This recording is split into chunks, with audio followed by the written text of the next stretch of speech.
The girl had been dying for 4 days. Her grandmother gave her water from the well, the very water that was slowly killing her.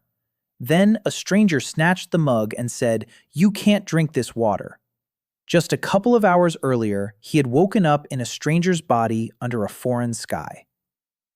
Dan opens his eyes and sees two moons, one white, the other red. Neither of them was the one under which he had lived for 34 years. His face was pressed into dry, cracked clay. Blood and dirt filled his mouth. His body wouldn't obey him. He looked at his hands, and they were someone else's. Too young, too thin. The calluses are in the wrong places. These hands are 25 at most. Someone else's memories are bursting in his head. An orphan, a blacksmith, a village, and a name almost like his own. Dan. His name is Dan too. A dead horse with a broken neck lies nearby, and the wreckage of a wagon is scattered along the bottom of the ditch. He sits down and looks around. The clay is so cracked that there hasn't been any water here for about 3 weeks. The grass has turned yellow and crumbles between his fingers. The air smells of dust and something else. Something familiar. He closes his eyes and inhales deeply. A swamp. To the northeast, about a kilometer away, he catches the faintest sound of frogs. Frogs means standing water. Standing water means oxygen. There's enough for larvae and enough for fry. He doesn't know where he is. He doesn't know how, but he has water, and that's enough for a start. Dan Ho stands up in a foreign body under a foreign sky, brushes the clay off his knees, and walks toward the sound of the frogs. The first thing he does in this new world, he finds water. The swamp is closer than he thought, 700 meters down the slope through dry scrub. The water is dark and murky, with duckweed at the edges. The frogs fall silent. He dips his hand in. It's warm, 25 degrees. Good enough for carp. He rubs the silt between his fingers. Rich, organic. The bottom is alive. The ecosystem is working. To the south, rooftops and smoke from a couple of chimneys stick out. A village. The fields around it are brown and desolate. He'd seen this in Cambodia, in Laos. Land without water. People without hope. He knows what to do about it. He's known for 10 years. The question is something else. These people don't know him. This body doesn't know him. And the two moons certainly don't know him. Dan walks into the village. Lowbrook greets him with silence. A dozen houses line the dry road. A well in the middle. A scrawny goat by a post. People peer out from behind fences, but don't come out. He looks like the Dan they knew. An orphan day laborer working for the blacksmith. But the blacksmith died a month ago. And the day laborer disappeared along with the wagon that was sent to fetch coal. Now he's back. Without a wagon, without coal, without a horse. Dirty and empty-handed. A boy of about 10 is the first to approach. Barefoot. His ribs show through his shirt. He asks where the horse is. Dan replies that the horse died. The boy nods and runs off, as if dead horses were a common occurrence here. Dan walks to the shed on the outskirts, the very one where the old Dan used to live. Straw, warped planks, a dirt floor, a mattress and a clay mug. All his possessions in this new world. He sits down and begins to take stock. Water. There's a swamp, but you don't drink swamp water. Parasites, bacteria, amoebas. Food. The fields are dead, which means people are starving. Fish will save him, but fish take months. Months they might not have. And power. Someone controls the water in this world. Someone decides who gets to drink. Any move he makes toward the water leads to conflict. He stands up and walks to the well. The well stands between the village headman's house and the chapel. Dan looks down. The water is about 12 meters deep. He pulls out a bucket. It's murky with a brownish tint. He sniffs it. Iron. Lots of iron. He tastes it. Bitter. The mineral content is off the charts. It'll do for watering. For drinking, only if you want kidney stones in a year or dysentery in a week. And just then, an old woman comes out of the house across the way. She's dragging a girl of about 6 by the hand. The girl won't walk. She hangs limply on her arm like a rag doll. Pale, sunken eyes, dry, cracked lips. The old woman scoops up that very water with a mug. Dan grabs her arm. The old woman flinches and looks at him in fear. He shakes his head. "You can't drink this water. It's only making the girl worse." The old woman looks at him as if he's crazy. She's been drinking this water her whole life. Her mother drank it. Her grandmother drank it. Dan doesn't argue. He asks the girl's name. Leah, her granddaughter. She's been sick for 4 days. The priest has been praying, but nothing helps. The old woman's name is Mabel. Dan nods. "I'll be back in an hour, and I'll bring clean water." Mabel watches him walk away like someone who stopped believing in promises long ago. Dan heads toward the swamp. Along the way, he picks up a flat stone, a piece of rotten plank, an empty grain sack by the fence. At the edge of the village, he finds an extinguished fire pit and fills the sack with coals. By the swamp, he chooses a spot above the water level. He drops to his knees and digs with his hands. The clay won't give way. It cuts painfully under his fingernails. 20 minutes later, the hole is half a meter deep. Water seeps in from below. Murky, dirty. He doesn't stop. He lines the bottom with coarse gravel from the shore. On top, crushed charcoal. Then fine sand. Charcoal again. Sand again. 4 layers. The simplest biofilter. They make these in Africa, in Asia, anywhere if you know the principle. Water drips through the layers, drop by drop. He waits. After 40 minutes, there's half a liter at the bottom. He scoops it up with his hand. Clear, almost odorless. A slight mineral taste and nothing dangerous. He fills a mug and runs back. Mabel is sitting on the threshold with Leah on her lap. The girl isn't moving. Dan stokes the fire. He brings the water to a boil. He waits for it to cool to lukewarm. He takes a pinch of salt from the shed and a pinch of sugar from someone else's rations in the wagon. He stirs it. A rehydration solution. He learned this in the FAO training courses. 3 grams of salt, 18 of sugar, a liter of clean water. He doesn't have a scale, but he remembers the proportions by taste. He brings the mug to Leah's lips and pours in a teaspoonful every 5 minutes. Mabel watches in silence. An hour later, the priest arrives. Short, bearded, in a faded cassock. Father Tobias. He looks at Dan, at the mug, at Leah. He asks what it is. Pure water with salt and sugar. Where did the pure water come from? I filtered it through charcoal and sand. Tobias is silent for a long time.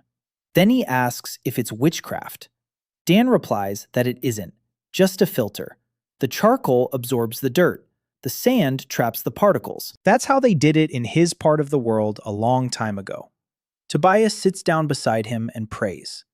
Dan doesn't interrupt. By morning, Leah's fever has broken. She opens her eyes and asks for something to eat. Mabel holds her close and cries. Tobias crosses himself.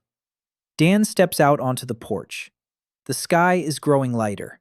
The 2 moons are sinking below the horizon.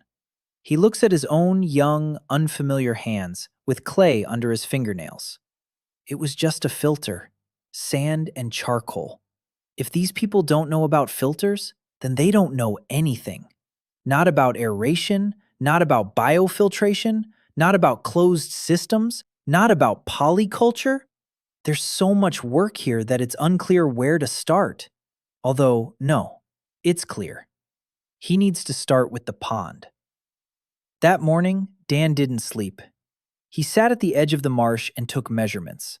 The surface area of the water, the depth at the edges, the nature of the bottom, the amount of vegetation. He measured the way he'd gotten used to doing on Korean farms, without instruments, just by eye and touch. The marsh was small but teeming with life. Duckweed, reeds along the edges, water striders on the surface, and tiny snails on the stems. He saw movement underwater, something dark and nimble. Most likely small crucian carp, or something similar to crucian carp, if there even are crucian carp in this world. He waded into the water up to his knees. The bottom was muddy but firm, good soil. He walked around the perimeter of the marsh and identified 3 spots where he could dig a drainage channel. One was particularly convenient, a small hollow between the swamp and a gentle slope to the south.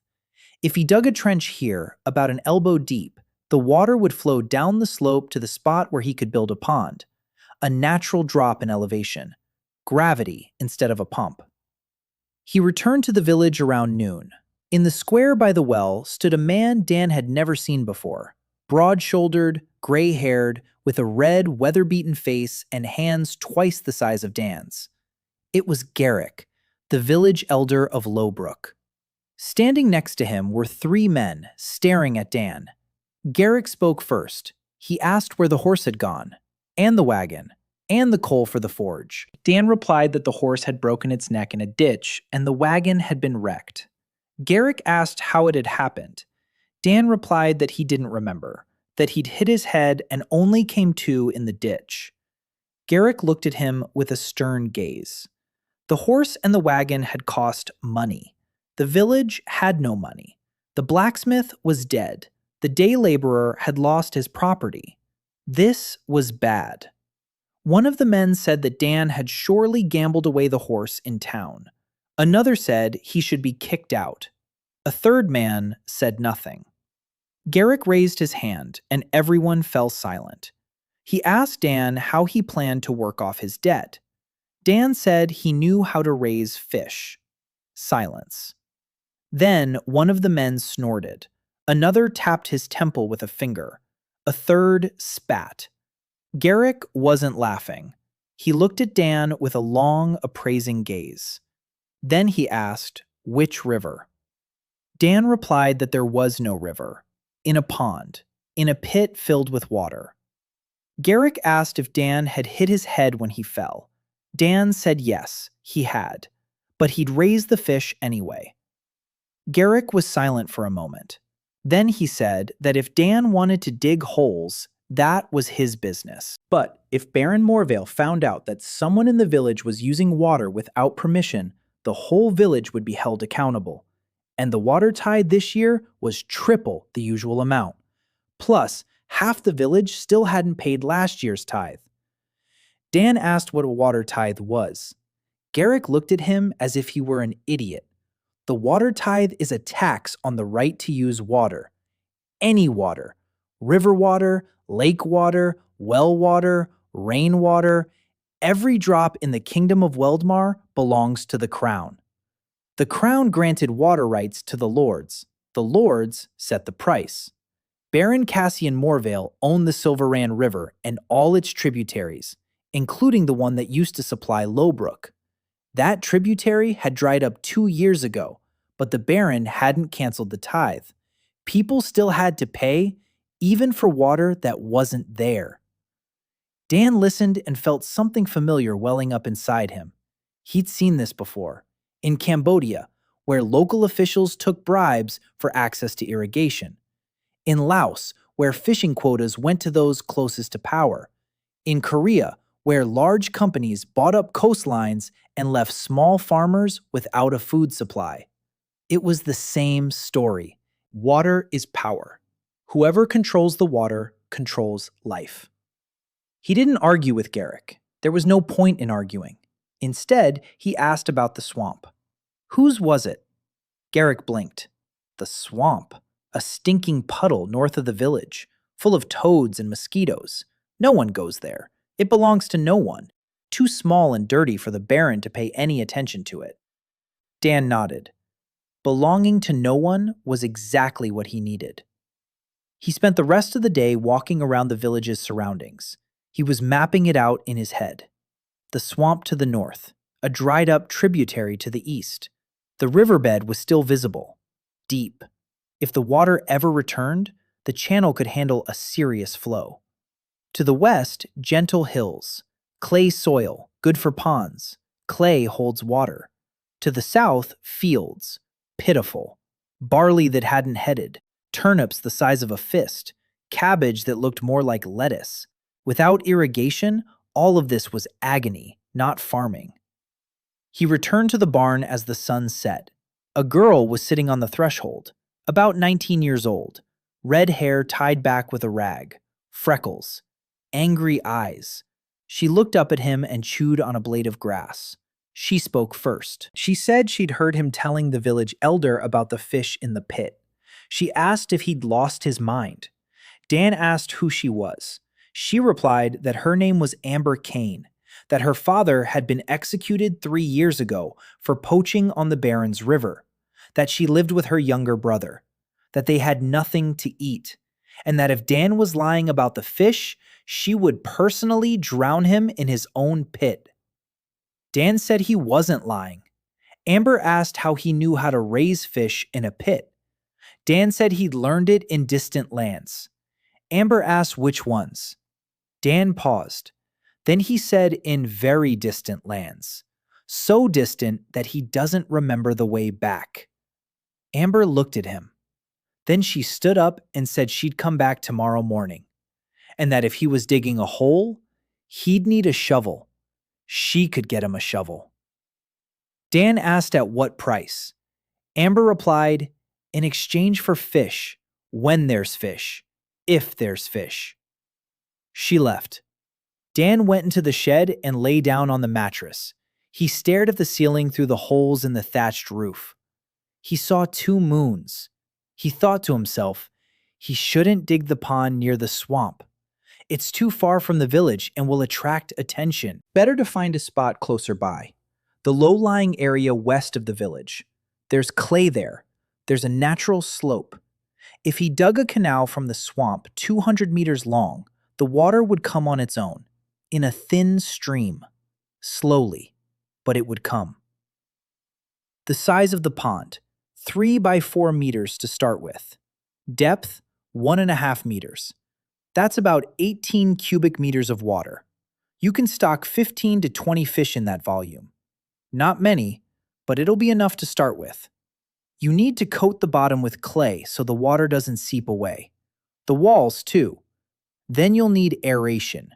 Stagnant water without oxygen is dead water. You need movement. In Korea, he used electric aerators. There's no electricity here, but there's wind. And there are children who love to play. The simplest water wheel. A stick with blades. You turn it and the water mixes. It gets oxygenated from the surface. Primitive, but it works. He thought about food. Fish can't survive on water alone. They need protein. Larvae, worms, insects. He remembered the black soldier fly. Its larvae are pure protein. They eat any organic matter, manure, food scraps, rotten vegetables. They grow fast. Is there anything like that here? He needs to look for it. He needs to catch flies and see. He fell asleep toward morning. His first sleep in this new world was dreamless. Amber arrived at dawn, with a shovel, with her brother. Her brother was small, about 12 years old, quiet, with eyes that had seen too much for a child. His name was Finn. The 3 of them headed toward the western lowlands. Dan pointed out the spot. He explained that they were going to dig a hole, 3 by 4 meters, 1.5 meters deep. Amber looked at him, then at the ground, then back at him. She asked why it had to be so big. Dan said it was for fish. Amber asked what kind of fish. Dan said they had to dig the hole first, then fill it with water, then find the fish. Amber said he was crazy. Then she stuck the shovel into the ground and started digging. Finn dug with his hands nearby, in silence. They dug all day. By evening, the hole was knee-deep. The clay was heavy. The shovel was dull. Their hands were covered in blisters. Their backs ached. Dan sat on the edge and looked at his hole. In Korea, an excavator would have done this in 20 minutes. Here, he had a shovel and two hungry teenagers. He looked at Amber. She was sitting across from him, wiping the sweat off her face with a dirty rag. Her freckles had darkened from the sun. She was angry, tired, and hungry. But she kept digging, all day long, without asking why anymore. Dan thought that in his past life, people with eyes like hers had built cooperatives in Cambodia. People who had nothing but anger and hope. It was the best combination he knew. They dug for 4 days. Dan, Amber, Finn.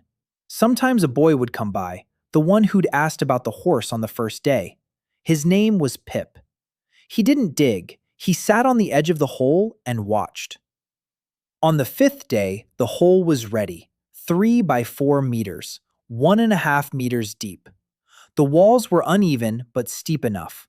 Now they needed clay for the lining. Dan explained to Amber that if they left the walls as they were, the water would seep into the ground. They needed to coat the bottom and walls with a thick layer of wet clay. Tamp it down, let it dry. Then another layer, and another. At least 3 layers. Then the pond would hold water like a bowl. Amber asked how he knew all this. Dan replied that he'd studied it. Amber asked where. Dan replied that it was far away. Amber said he always answered that way. Dan said nothing. They hauled clay from the edge of the swamp. They mixed it with their feet. They smeared it on the walls. They tamped it down with sticks. The work was dirty and hard. By the end of the week, the pond was lined. Dan let it dry for 2 days. Then he began filling it with water. He dug the channel from the swamp by himself, 200 meters of a narrow trench following the natural slope, not very deep, about the width of a palm. The water flowed in a thin stream, slowly, very slowly. But it was flowing. Dan stood over his trench and watched as the water crept along the clay toward the pond. He smiled, for the first time since waking up in this world. It took 5 days to fill it. The pond wasn't filled to the brim, about 2/3 full, around 12 cubic meters, enough to start with. The water was murky, greenish. It smelled like a swamp. That's normal. The biological processes will kick in. Algae will settle. Bacteria will break down the organic matter. In a week, the water will clear up. But he needed aeration. Without water movement, oxygen won't penetrate deeper than a few centimeters below the surface. There would be an anaerobic zone at the bottom. Decay. Hydrogen sulfide. Fish wouldn't survive in water like that. He thought about it for 2 days. Then he built it. Out of 2 sticks, a piece of board, a scrap of rope. The simplest agitator. A vertical stick stuck into the bank. Attached to it was a horizontal stick with blades made from split wood. The lower blades are in the water. The upper end sticks out. You turn the upper end and the blades stir the water. Not an aerator, not even a water wheel, just a stick with blades. But it did the most important thing. It created movement. It broke up the surface film. It allowed oxygen to penetrate deeper. He showed Finn the stir. The boy spun it with a serious expression. He liked it. Dan said he needed to spin it in the morning and in the evening, 15 minutes each time. Finn nodded. Now for the fish. That was the hardest part. There was something living in the swamp. He'd seen shadows under the water, but catching fish with your bare hands in a murky swamp is not for the faint of heart. He needed a trap. He wove a basket out of reeds, rough, crooked, but functional. A cone-shaped entrance. The fish swims in after the bait and can't find its way out. People have been making these for thousands of years all over the world. In Korea, in Cambodia, in Africa. A universal design. He made the bait from scraps of bread crust he'd begged from Mabel. He soaked them, rolled them into a ball, placed it inside the basket. He lowered the basket into the swamp in the evening. In the morning, he pulled it out. Inside were 3 fish, small ones, about 4 fingers long, dark with silvery bellies, broad. They looked like crucian carp, or wild carp. Their gills were pink, clean. Their scales were undamaged, healthy. He put them in a bucket of water from the swamp and carried them to the pond. Amber was waiting on the bank. She looked at the fish, then at Dan, then back at the fish. She said they were small. Dan replied that in 6 months, they'd be as big as his palm. Amber said that in 6 months, she'd have time to starve to death 3 times over. Dan said nothing. He carefully lowered the bucket into the pond and let the fish swim out on their own. They froze for a second. Then they darted into the depths. 3 dark silhouettes in the murky, greenish water. Dan watched them. 3 fish in a room-sized pond. Ridiculous. Pitiful. Absurd. Any of his colleagues in Korea would have laughed. But Dan didn't laugh, because he knew. In 3 months, these 3 fish would produce offspring. 100 fry. Maybe 200. Half would survive if he did everything right. In 6 months, he'd have 100 fish. In a year, 500. Biology takes its time, but biology never stops. Over the next week, he caught 12 more fish. He released them into the pond. 15 in total. A good broodstock to start with. Now he had to feed them. In the wild, fish eat algae, larvae, small insects, worms. There wasn't much of that in the pond. Dan started gathering food by hand. He turned over rocks by the marsh and collected larvae. He dug for worms in the compost piles behind the village. He caught grasshoppers in the grass. He threw it all into the pond twice a day. The fish would rush at the food. They'd snap at it. They'd fight over it. That was a good sign. Active fish are healthy fish. The village watched him, at first from a distance, then closer. Someone would come to the pond and stand there in silence, staring at the water, at the fish, at the oddball who was talking to a puddle. They nicknamed him Dan Puddle. He didn't take offense. He'd heard worse. In Cambodia, they called him the crazy Korean. In Laos, a white monkey. Names didn't matter. What mattered were the fish. Toward the end of the 3rd week, Father Tobias came to him. The priest sat down on the bank of the pond and stared at the water for a long time. Then he asked if it was true that the fish reproduced on their own, without a river, without a blessing, just in a hole. Dan replied that fish didn't need a blessing. Fish needed clean water, oxygen, food, and the right temperature.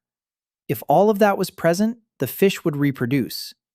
Tobias asked if this contradicted the Creator's will. Dan thought for a moment. Then he said that, in his opinion, the Creator had endowed fish with the ability to reproduce, so he wanted there to be plenty of fish. That means helping the fish reproduce isn't a contradiction to the Creator's will, it's fulfilling it. Tobias looked at him for a long time. Then he nodded. Then he said he would pray for the pond. Dan thanked him and asked if Tobias could pray specifically for the level of dissolved oxygen. Tobias asked what dissolved oxygen was. Dan tried to explain. He said that there was invisible air in the water. Fish breathe this air through their gills. If there isn't enough air, the fish suffocate, just like a person in a closed basement. Tobias thought for a moment. Then he said that this was very strange knowledge, but not heretical. Probably. Dan said he was glad. Tobias left. Dan stayed sitting by the pond and thought that the priest was the first ally he couldn't afford to lose. In this world where knowledge was considered witchcraft, he needed someone who would say it wasn't witchcraft. Tobias could become that person, if he didn't get scared. That evening, Amber brought him a bowl of porridge, watery, almost empty, a few grains of barley in water. She set the bowl on the ground next to him and sat down. They ate in silence. Then Amber said that her father had loved fish too, that he used to go to the river every night. He fished for his family. Once he was caught. The Baron ordered him to be hanged. They hanged him on the bridge over the Silver Run. so others could see. Amber was 16. She stood in the crowd and watched. Ever since then, she'd hated the river, and the Baron, and the whole world that decided the fish in the river were more important than her father's life. Dan listened. He didn't interrupt. When she fell silent, he said her father wasn't to blame. The blame lay with a world where knowledge is hidden, where people are forced to steal what should belong to everyone. He said they would fix it. Amber looked at him, then at the pond. Then she said that if he was lying, she'd kill him. Dan said he wasn't lying. She stood up and left. Dan watched her go. Then he looked at the pond. The fish were splashing at the surface in the last rays of the sunset. 15 fish in a muddy hole in the middle of a dying village. That was the beginning. A month passed. The fish were alive. That was what mattered. 15 fish in a pond the size of a room. They ate, they grew, they gained weight. Dan measured their growth by the shadows on the bottom. It was a rough method, but there was no other. Over the course of a month, the largest ones had grown about 2 centimeters, a normal rate. The water in the pond had cleared up. The algae had settled. A thin green film had formed on the walls. Periphyton, microalgae. That was a good sign. The fish ate them and got some extra food. Finn stirred the pond every day, morning and evening, like clockwork. The boy grew to love this activity. He stood on the bank with a serious expression and turned the stick. Sometimes he talked to the fish. He called them by name. He called the biggest one Fatso. Dan didn't mind. Let him call them whatever he wants. Amber came every day. She was learning. Dan explained everything to her. How filtration works, why aeration is important, how to determine water quality by color and smell. Green water means algae. That's normal. Brown water means organic matter is decomposing. That's bad. Clear water with no life in it is dead water. That's bad too. Good water is slightly greenish with a faint smell of mud. Alive. Amber took it all in, quickly. She picked things up on the fly. She asked few questions, but they were to the point. Dan thought she'd make an excellent technician on a Korean farm. It was a shame she was born in a world without technology. Then again, maybe that was for the best. She didn't know how things were supposed to be, so she wouldn't limit herself to set patterns. The problem was the feed. Collecting larvae and worms by hand was feasible for 15 fish. For 100, it would be impossible. He needed a reliable source of protein feed. Dan began experimenting. The first experiment was with manure. There was a goat in the village. There were chickens. There was manure. He took an old bucket, filled it 1/3 full with goat manure, poured water over it, set it out in the sun. 3 days later, flies were buzzing over the bucket. Large ones, green ones. Not black soldier flies, but something similar. A week later, hundreds of white larvae were wriggling in the manure slurry. Plump, active, pure protein. He scooped up a handful and tossed it into the pond. The fish went wild. The water boiled with the slapping of their tails. The larvae disappeared in seconds. Dan smiled. There was his food supply.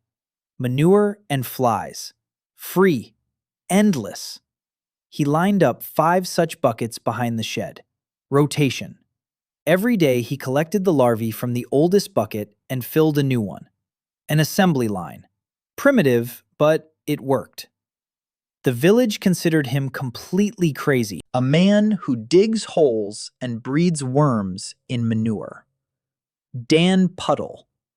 Dan Manure Man. He'd heard both nicknames. He didn't take offense. Results matter more than reputation. The second problem was duckweed. He found it in a swamp, a tiny green plant. It floats on the surface. It multiplies at a frenzied pace. In his past life, duckweed had been one of the best feeds for fish, 30% protein. It grows in any body of water. It doubles in mass every 2 or 3 days. He gathered the duckweed and put it in a separate pit, a small one, 1 meter by 1 meter, shallow, knee-deep. A week later, the pit was covered with a solid green carpet. He skimmed off half and threw it into the pond. 2 days later, the duckweed covered the entire surface again. Endless food, from nothing, from water and sun. He showed this to Amber. She stood over the pit of duckweed and watched. Then she said quietly that if her father had known about this, he wouldn't have had to go to the river. Dan said nothing. Toward the end of the first month, 2 people arrived in the village, a woman and a girl. The woman was thin, terribly thin. Her facial bones jutted out like a skull covered in skin. The girl was holding her hand and staring at the ground. They had come from the south. They'd been walking for 3 weeks. Their village had died. Drought. The wells had dried up. People had scattered in all directions. The woman's name was Hannah. The girl's name was Min. They weren't from around here. You could tell by their accent and their appearance. Garrick looked at them and said there wasn't enough to eat in the village even for his own people. He couldn't feed strangers. Mabel gave them some water. Tobias gave them a piece of dry bread. They sat in the square and didn't go anywhere, because there was nowhere to go. Dan came over to them that evening. He brought a bowl of fish broth. He'd boiled the 2 smallest fish from the pond, the ones that weren't good enough for the breeding stock. Too small, weak. They wouldn't have survived the winter anyway. The broth was cloudy and smelled of mud, but it was food. Hannah looked at the bowl, then at Dan. Then she took the bowl with both hands and offered it first to Min. The girl drank in small sips. Then Hannah finished the rest. She asked where the fish came from. Dan said it was from a pond. Hannah asked which one. Dan said the one he'd dug himself. Hannah looked at him for a long time. Then she said that her late husband had grown rice in the south, that she'd helped him, that she knew everything about rice, how to soak the seeds, how to prepare the seedlings, how to plant them in a flooded field, how to deal with pests. Dan listened. Then he asked if she knew what would happen if they planted rice next to a pond where fish lived. Hannah thought for a moment. Then her eyes widened. She said the fish would eat the rice pests, and the fish waste would fertilize the rice. Dan nodded. Hannah fell silent. Then she said she needed a field. Dan said he didn't have a field, but he did have a pond, and a shovel, and a place to dig. Hannah stood up. She wiped her mouth with the back of her hand, and said she'd start tomorrow. Dan asked if she wanted to rest. She'd been walking for 3 weeks. She could barely stand on her feet. Hannah looked at him and replied that there was no time to rest, that the planting season would be over soon, and that if they didn't start now, there wouldn't be any rice until next year. Dan realized he'd met someone who thought just like him. Not in words, but in timelines. Not in emotions, but in cycles. Season, planting, harvest, time that waits for no one. The next morning, the 4 of them stood over a map that Dan had scribbled on the ground with a stick. Dan, Amber, Hannah, Finn. The pond is here. The swamp is here. The canal is here. Now we need a second field. Next to the pond. Flooded, shallow, ankle-deep water. The rice will grow in the water. The fry will live among the stalks. The fish eat the mosquito and beetle larvae that harm the rice. The rice gets fertilizer from the fish waste. 1 system, 2 harvests. Amber asked where they could get rice seeds. Hannah silently pulled a small rag bag from her bosom. She untied it. Inside was a handful of grains, maybe 50 grams. She'd been carrying them for 3 weeks, through hunger, through 3 weeks of travel, without eating a single grain. It was all that remained of her husband's rice fields. Dan looked at the handful of grains in her palm and thought that in his past life, That amount of seed would have been enough to grow seedlings for 20 square meters. Not much, but enough to prove that it worked. They began digging a second pond that same day, next to the first one, but shallower, knee-deep, long and narrow, more like a ditch than a pond. A rice paddy. That's what it was called. Hannah was in charge, in a quiet voice, without unnecessary words. Depth, width, the slope of the bottom. She knew what she was doing. Dan listened and helped. For the first time in a month, he felt that he had not just helpers, but a team. 2 months had passed since he woke up. The pond was thriving. The fish were growing. The largest ones had reached the length of a palm. Dan checked on them every morning. He would wade knee-deep into the water and stand motionless, waiting for the fish to get used to his legs. Then he would slowly lower his hand and touch the back of the nearest fish. You could tell a lot from the scales. Smooth and dense meant a healthy fish. Rough with a whitish coating meant parasites. Slimy and loose meant fungus. So far, everything was fine. 15 fish, healthy, active, eating well, growing well. But Dan was waiting for something else. He was waiting for spawning. In the wild, spawning in carp is triggered by changes in conditions, a rise in water temperature, longer daylight hours, and an influx of fresh water. On farms in Korea, spawning was stimulated with hormone injections. Here, there were no hormones. But there was nature. Summer was heating up. The days were getting longer. The water in the pond was warming up. 26, 28. Dan measured it with his hand, roughly, but close enough. He needed a temperature drop, a sudden influx of fresh, cold water. Just like in nature, when streams fill the rivers after rain. That's the signal for the fish. Time to spawn. He dug a short branch from the marsh canal, straight to the pond. He sealed it with a plug of clay and grass. The water in the marsh was cooler, 20 degrees, an 8-degree temperature difference, a good stimulus. In the morning, he pulled out the plug. Fresh water gushed into the pond in a thin stream. Cold, dark with silt. The fish began to dart about. That was good. The stress triggered spawning. Not cruel stress, not painful, just a change in the environment. New water, a new smell, a new temperature. The fish's bodies read these signals and understood that the time had come. 2 days later, he saw it, in the morning. The 2 largest females were pressing their sides against the pond's walls, rubbing against the clay.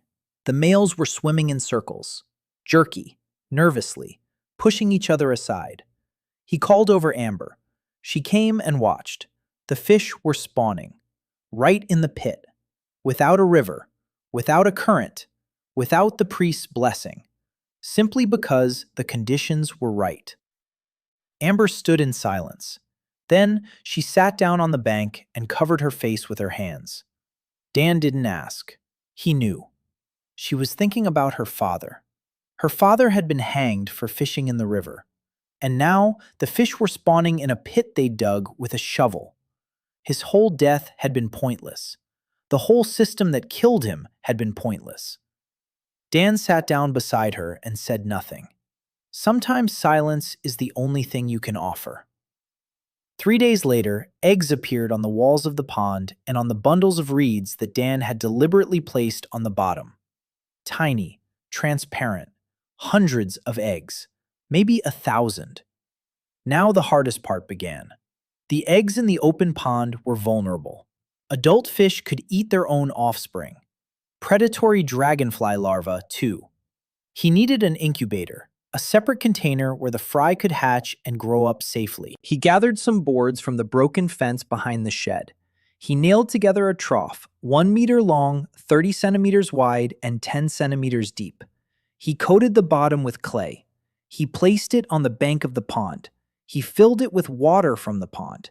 He transferred bundles of reeds with the eggs.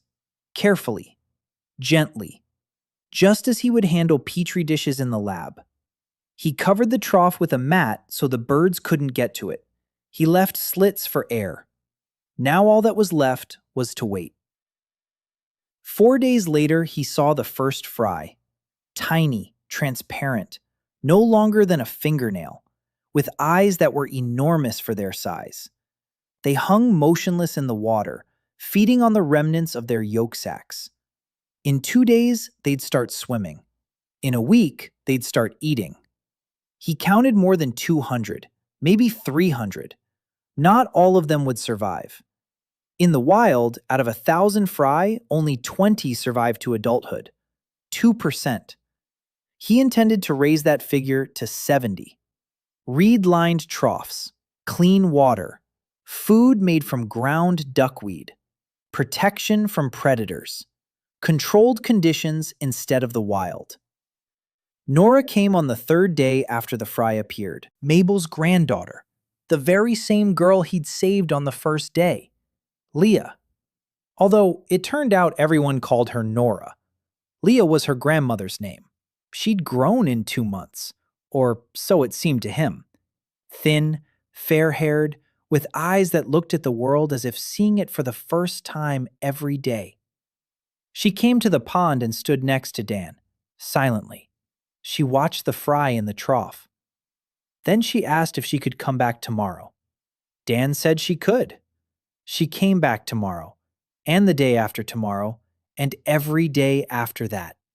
She didn't dig. She didn't carry water.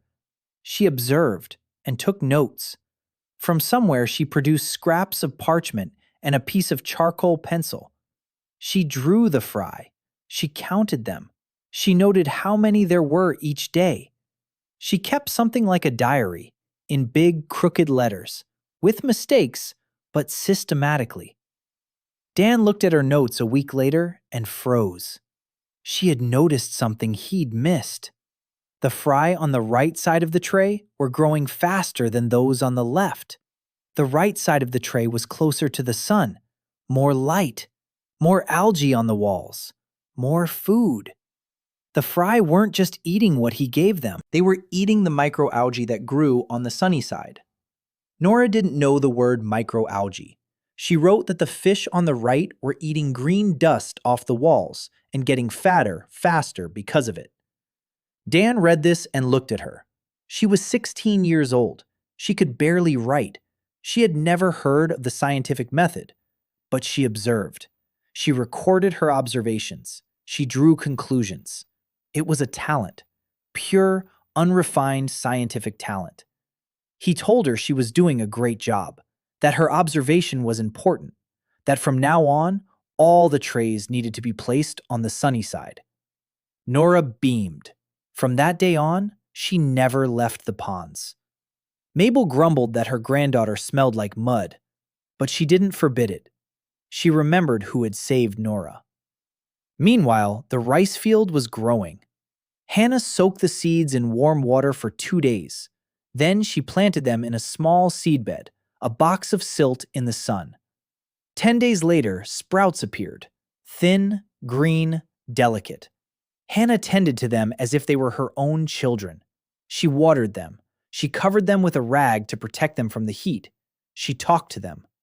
Dan didn't interfere. Every farmer talks to their plants. It's not madness, it's affection. When the seedlings had grown strong, Hannah began transplanting them into the rice paddy, one sprout at a time, carefully, pressing the roots into the soft mud, water up to her ankles, warm. Rice loves water. Rice loves warmth. Rice loves to be left alone. Dan released 10 fry from the first tray into the rice paddy, the largest ones, the strongest ones. They darted between the stalks and disappeared. Now the system was complete. The fish eat the insects that harm the rice. The fish fertilize the rice with their waste. The rice provides shade and shelter for the fish. Fish and rice. Rice and fish. One system. 2 harvests. He stood at the edge of the rice paddy and watched. Hannah stood beside him. They were silent. Then Hannah said that her husband had dreamed of a field like this, that he'd told her that fish and rice were made for each other, that he hadn't had time.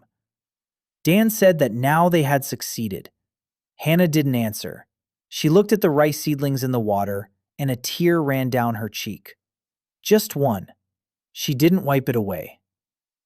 The village began to change. Not suddenly, not right away, but Dan saw the signs. People began to walk past his ponds more often, to stop, to look. One of the women brought a bucket of manure for his feeding buckets. She set it down silently and left. An old man named Bourne sat on the hill every evening and looked down at the ponds from above. He just watched. Children came in whole flocks. Pip, 2 more boys, 3 girls. They watched the fish through the water, pointed with their fingers, argued over who had the most. Finn chased them away from the trays of fry, important and serious. Nora kept track of how many children came each day. Dan didn't know why she was writing this down, but he didn't interfere. Only Garrick didn't come. The village elder gave the ponds a wide berth. Dan saw him standing by his house, looking toward the western lowlands, with the expression of a man who sees a wick smoldering and doesn't know whether to extinguish it or let it burn out. Garrick was afraid. Dan understood his fear. Baron Morvale, the water tithe, the law. If the Baron found out that the village was using water without permission, things would go badly. Not just a fine. Soldiers, flogging, maybe the gallows, like what happened to Amber's father. Dan thought about this every evening. He'd built a system that worked, but this system was illegal. In this world, water belonged to the nobility. Every drop. And his ponds were a crime. Toward the end of the second month, Garrick approached him. In the evening, when no one was watching. The village elder stood on the bank of the pond and was silent for a minute. Then he said that if the Baron sent an inspector, he, Garrick, would order the ponds to be filled in. Dan replied that he understood. Garrick said he didn't want that he could see what Dan was doing, that there were fish, that the children went to the ponds as if it were a holiday, that for the first time in a year, Mabel was cooking broth instead of just plain water. But the Baron is the Baron, and the law is the law, and people's lives are more important than fish. Dan said he understood, and that he would be careful. Garrick looked at him. Then he said quietly that if he were 30 years younger, he'd be digging alongside Dan. Then he left. Dan watched him go and thought that time was working against him. Fish grow slowly. Rumors spread quickly. He needed to raise enough fish before the world outside the village found out what he was doing. He looked at the pond. In the moonlight of both moons, the water looked silver. The fish splashed at the surface. The fry in the trays stirred like a living cloud. Rice sprouts swayed in the warm water. This was his world now. A hole in the clay, 15 fish, a handful of rice seeds, and a handful of people who believed in him. He knew it wasn't enough, and he knew it was enough. The third month began with a heat wave.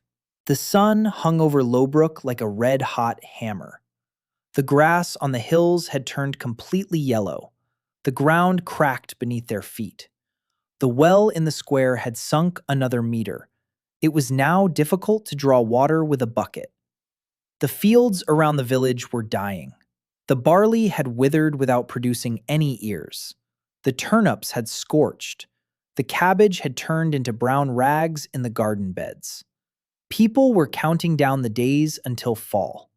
But fall offered no promise of rain. The elders said there hadn't been such a heat wave in 20 years. Dan knew it would get worse.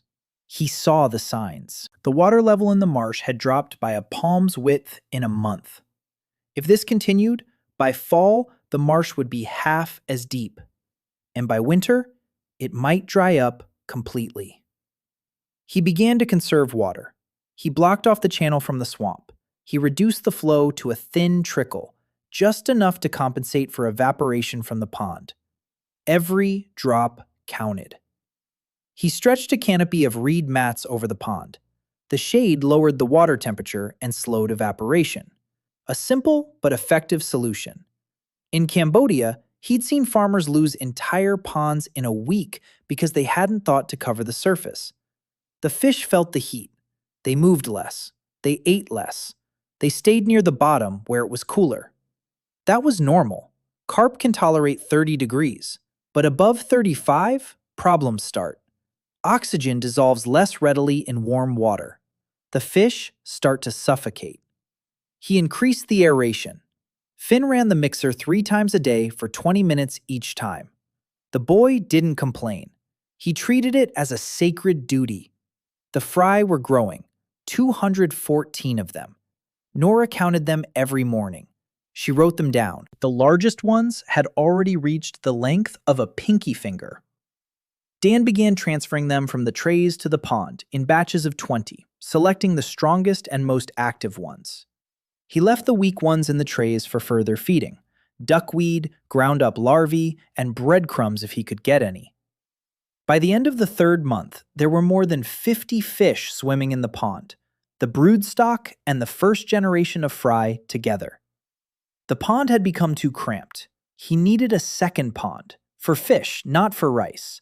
A full-fledged grow-out pond, larger than the first and deeper, with a separate channel leading from the marsh. He chose a spot 20 meters west of the first one. He started digging.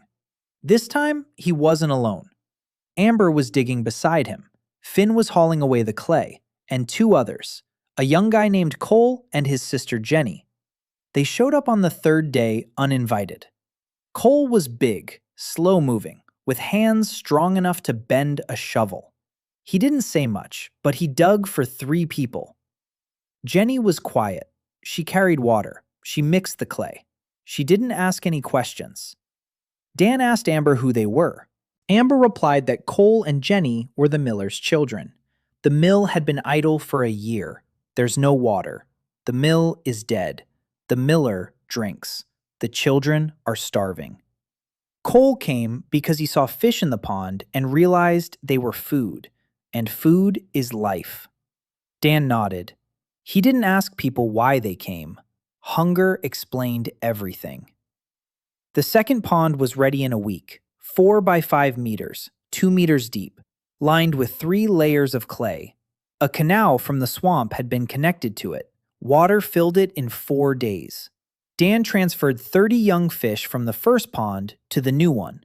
Now he had 2 ponds, 1 rice and fish field, incubation trays, a feeding pit with duckweed, 5 manure buckets for the larvae. The system was growing, slowly, bit by bit, but it was growing. In the 4th week of the 3rd month, he noticed the first signs of spawning in the second pond. Young females were rubbing against the walls. Males were circling, the second generation.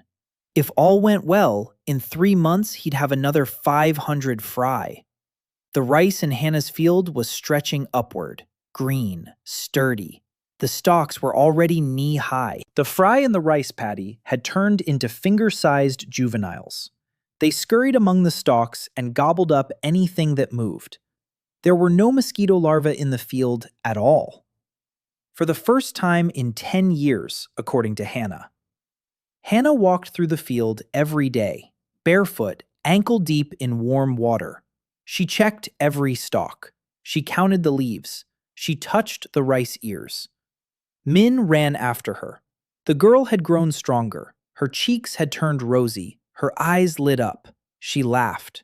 It was a sound Dan had never heard in the village before, a child's laughter. He stopped and listened. Then he walked on. He had a lot of work to do.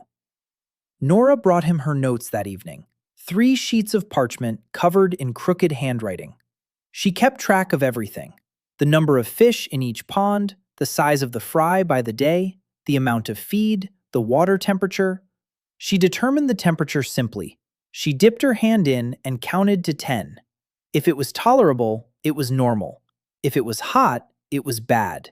If it was cold, that was bad too. Dan looked at her notes and saw something interesting. The fish in the first pond were growing more slowly than in the second, with the same amount of feed at the same temperature. There was only one difference. The second pond was deeper. 2 meters versus 1.5. Greater depth means a greater temperature gradient. The fish are more active, they eat better, they grow faster. Nora noted this as a discovery and circled it. Dan smiled. On a real farm, you'd get a bonus for an observation like that. Here, all he could do was tell her she'd done a great job. She beamed. That was enough. Rumors began to spread. Dan knew it was inevitable. It was a small village. People talk. The merchant who came by once a month with a cart full of odds and ends saw the ponds. He nodded. He left. He told someone. That person told someone else. A chain. A broken telephone. Somewhere at the other end of that chain, Baron Cassian Morvale sat in his castle on the banks of the Silverran, listening to reports from his stewards. Dan couldn't control the rumors. He could only work faster. Toward the end of the 3rd month, Tobias came to see him. The priest was troubled. He sat down on the bank of the pond and was silent for a long time. Then he said that a rumor had reached him from the neighboring village of Highfield. They say there's a sorcerer living in Lowbrook who makes fish appear out of the mud. Dan asked who was saying that. Tobias replied that everyone was saying it, and that when everyone is talking about the same thing, it means they'll soon be talking about it up there. Dan asked what up there meant. Tobias looked at him and said one word. The Baron. Dan nodded. He'd been expecting this. He asked how much time he had. Tobias said he didn't know. Maybe a month, maybe 2, maybe a week. It depends on how much the Baron cares about them right now. The Baron has his own problems. Drought, riots in the south, falling revenues. Maybe he won't pay attention to a small village with small ponds just yet. Or maybe he would. Tobias said one more thing.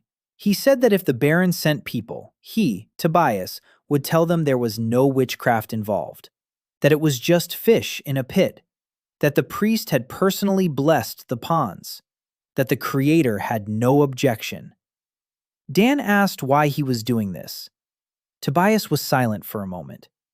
Then he said that the girl, Leah, was alive, that she eats fish broth every day, that she runs and laughs, that 2 months ago she was dying, and that if the Creator sent a man who saves children with clean water and fish from a pit, then a priest who stands in that man's way is not a priest, but a fool. Dan was silent. Then he said thank you. Tobias stood up and left. At the doorway, he turned around and said he would pray for dissolved oxygen. Dan couldn't help but smile.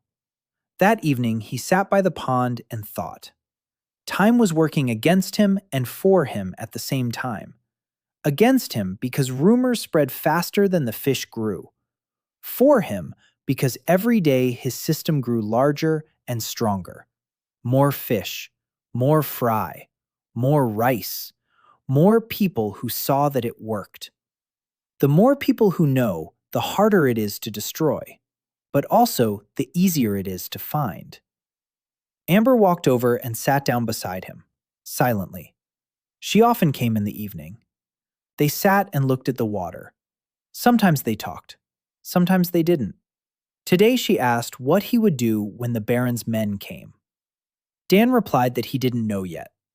Amber said she wouldn't let them fill in the ponds, that she'd rather die. Dan turned to her and said there was no need to die, that there were things wiser than death, that it took an hour to fill in one pond, but a week to dig a new one. That knowledge couldn't be buried. If she knew how to raise fish in a pit, that knowledge already lived within her. Even if you destroyed every pond in the world, the knowledge would remain, and it would sprout again, like rice from a handful of seeds. Amber listened. Then she said he was strange, that no one thinks that way, that everyone thinks about walls and swords, but he thinks about seeds and pits.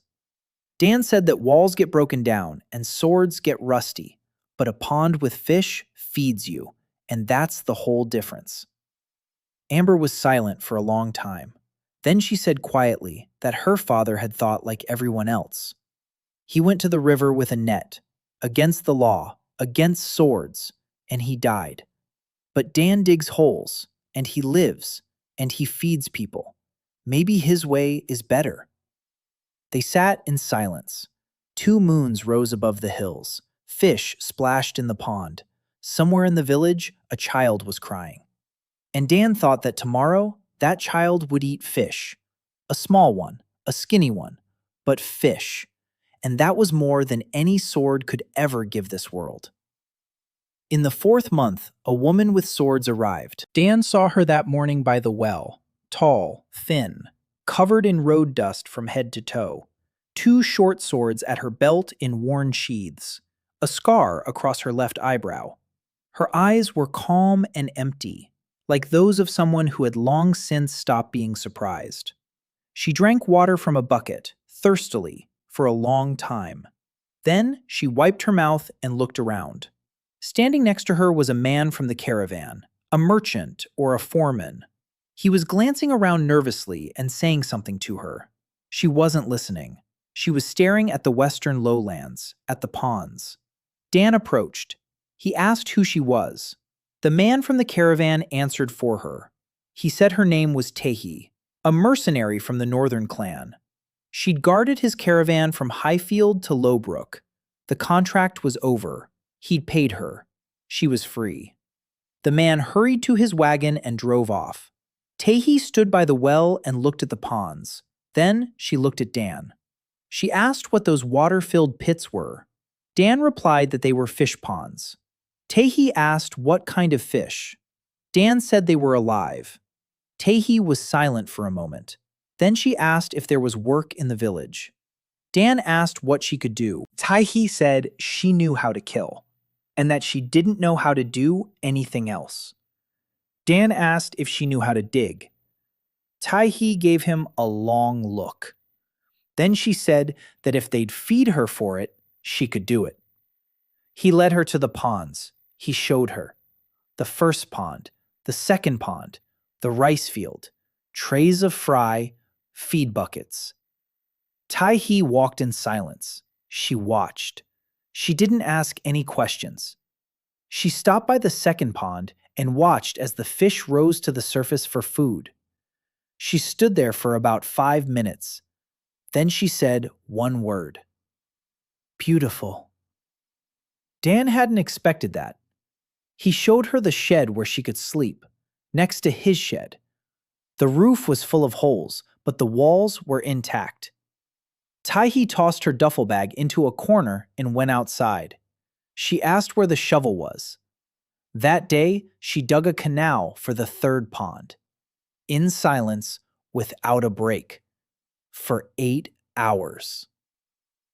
Amber approached Dan that evening and asked who that woman was. Dan said she was a hired hand. She's looking for work. Amber asked why they needed a hired hand. Dan replied that he needed someone who could do what he himself couldn't. He'd learned to dig. He knew how to raise fish, but if the Baron soldiers came, he wouldn't be able to protect himself, the ponds, or the people. Amber fell silent. Then she nodded. The 3rd pond was ready by the middle of the 4th month. It was the largest of the 3, 5 by 6 meters, 2.5 meters deep. Dan stocked it with young fish from the 1st and 2nd ponds, 40 fish in all. They swam out into the dark water and vanished into the depths. The system was growing. 3 ponds, 1 rice paddy, 6 incubation trays. The duckweed was multiplying faster than he could harvest it. The manure buckets worked like a conveyor belt. Larvae, worms, protein. The fish ate and grew. The rice stretched toward the sun. The fry darted among the stalks. The system, alive, functioning, self-contained, independent of the river, independent of the Baron, independent of anyone but the sun and hard work. In the 3rd week of the 4th month, a man on horseback arrived in the village. A fine horse, well-groomed, expensive tack. The man was dressed in a gray caftan, bearing a coat of arms, Baron Morvale's coat of arms, a water lily on a blue field. The inspector. Dan saw him from the bank of the third pond. His heart skipped a beat. Too soon. Much too soon. The inspector dismounted at Garrick's house. The village headman came out. They spoke. Dan couldn't hear their words, but he saw Garrick turn pale. He saw his shoulders slump. He saw him nodding, quickly, obsequiously. The inspector didn't raise his voice. He spoke calmly. He looked around. He wrote something down on a wax tablet. Then he mounted his horse and rode through the village, slowly, surveying the houses, the fields, the yards. Dan stood by the pond and thought. He had about 10 minutes, maybe 15. The inspector would ride past. He'd see the ponds. He'd see the fish. He'd make a note of it. He'd report it to the Baron. And then that would be it. Tehi appeared silently beside him. She placed her hand on the hilt of her sword. Dan shook his head. No, not like that. He turned to Nora, who was sitting with the trays. He told her quickly and quietly, "Hide the trays. Cover them with a mat. Cover them with grass on top. Make it look like a pile of trash." Nora nodded and ran off. To Amber, he told her to grab the bucket of larvae and the feed buckets. Take them behind the barn. Amber didn't ask a single question. She grabbed the buckets and disappeared. "Hannah, you can't hide a rice paddy. The rice is growing. The water is standing still. But you can't see the fish unless you get right up close." The fry are small. They stay near the bottom, among the stalks. Hannah stood at the edge of the field and began weeding, as if it were an ordinary day. An ordinary woman in an ordinary field. Nothing special. The ponds. You can't hide the ponds. 3 pits of water in the middle of a low-lying area. You can see them from 100 meters away. Dan looked at the ponds and made a decision. Don't hide them. Explain. He walked over to Tobias, who was standing by the chapel watching the inspector. He quickly told him the plan. Tobias turned pale. Then he nodded. The inspector rode up to the western lowland 20 minutes later. He dismounted. He looked at the ponds. He frowned. He stepped closer, peered into the water, saw a fish. His eyebrows rose. He turned and saw Dan, asked what it was. Dan replied calmly, said it was a pond for breeding ornamental frogs, for the priest. Father Tobias had ordered them for temple rituals. Frogs are considered sacred animals in some rituals. The inspector looked at him suspiciously. He asked about the fish. Dan replied that the fish had appeared on their own, along with the water from the swamp. Small fry, weeds, not marketable. They just live in the frog pond. The inspector turned to Tobias. The priest stood nearby in his faded cassock, calm, with his hands clasped in prayer.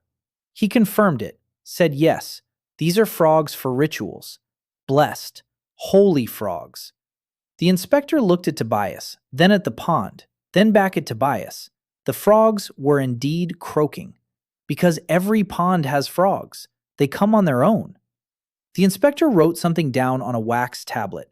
He asked if a water tithe was paid for the use of marsh water.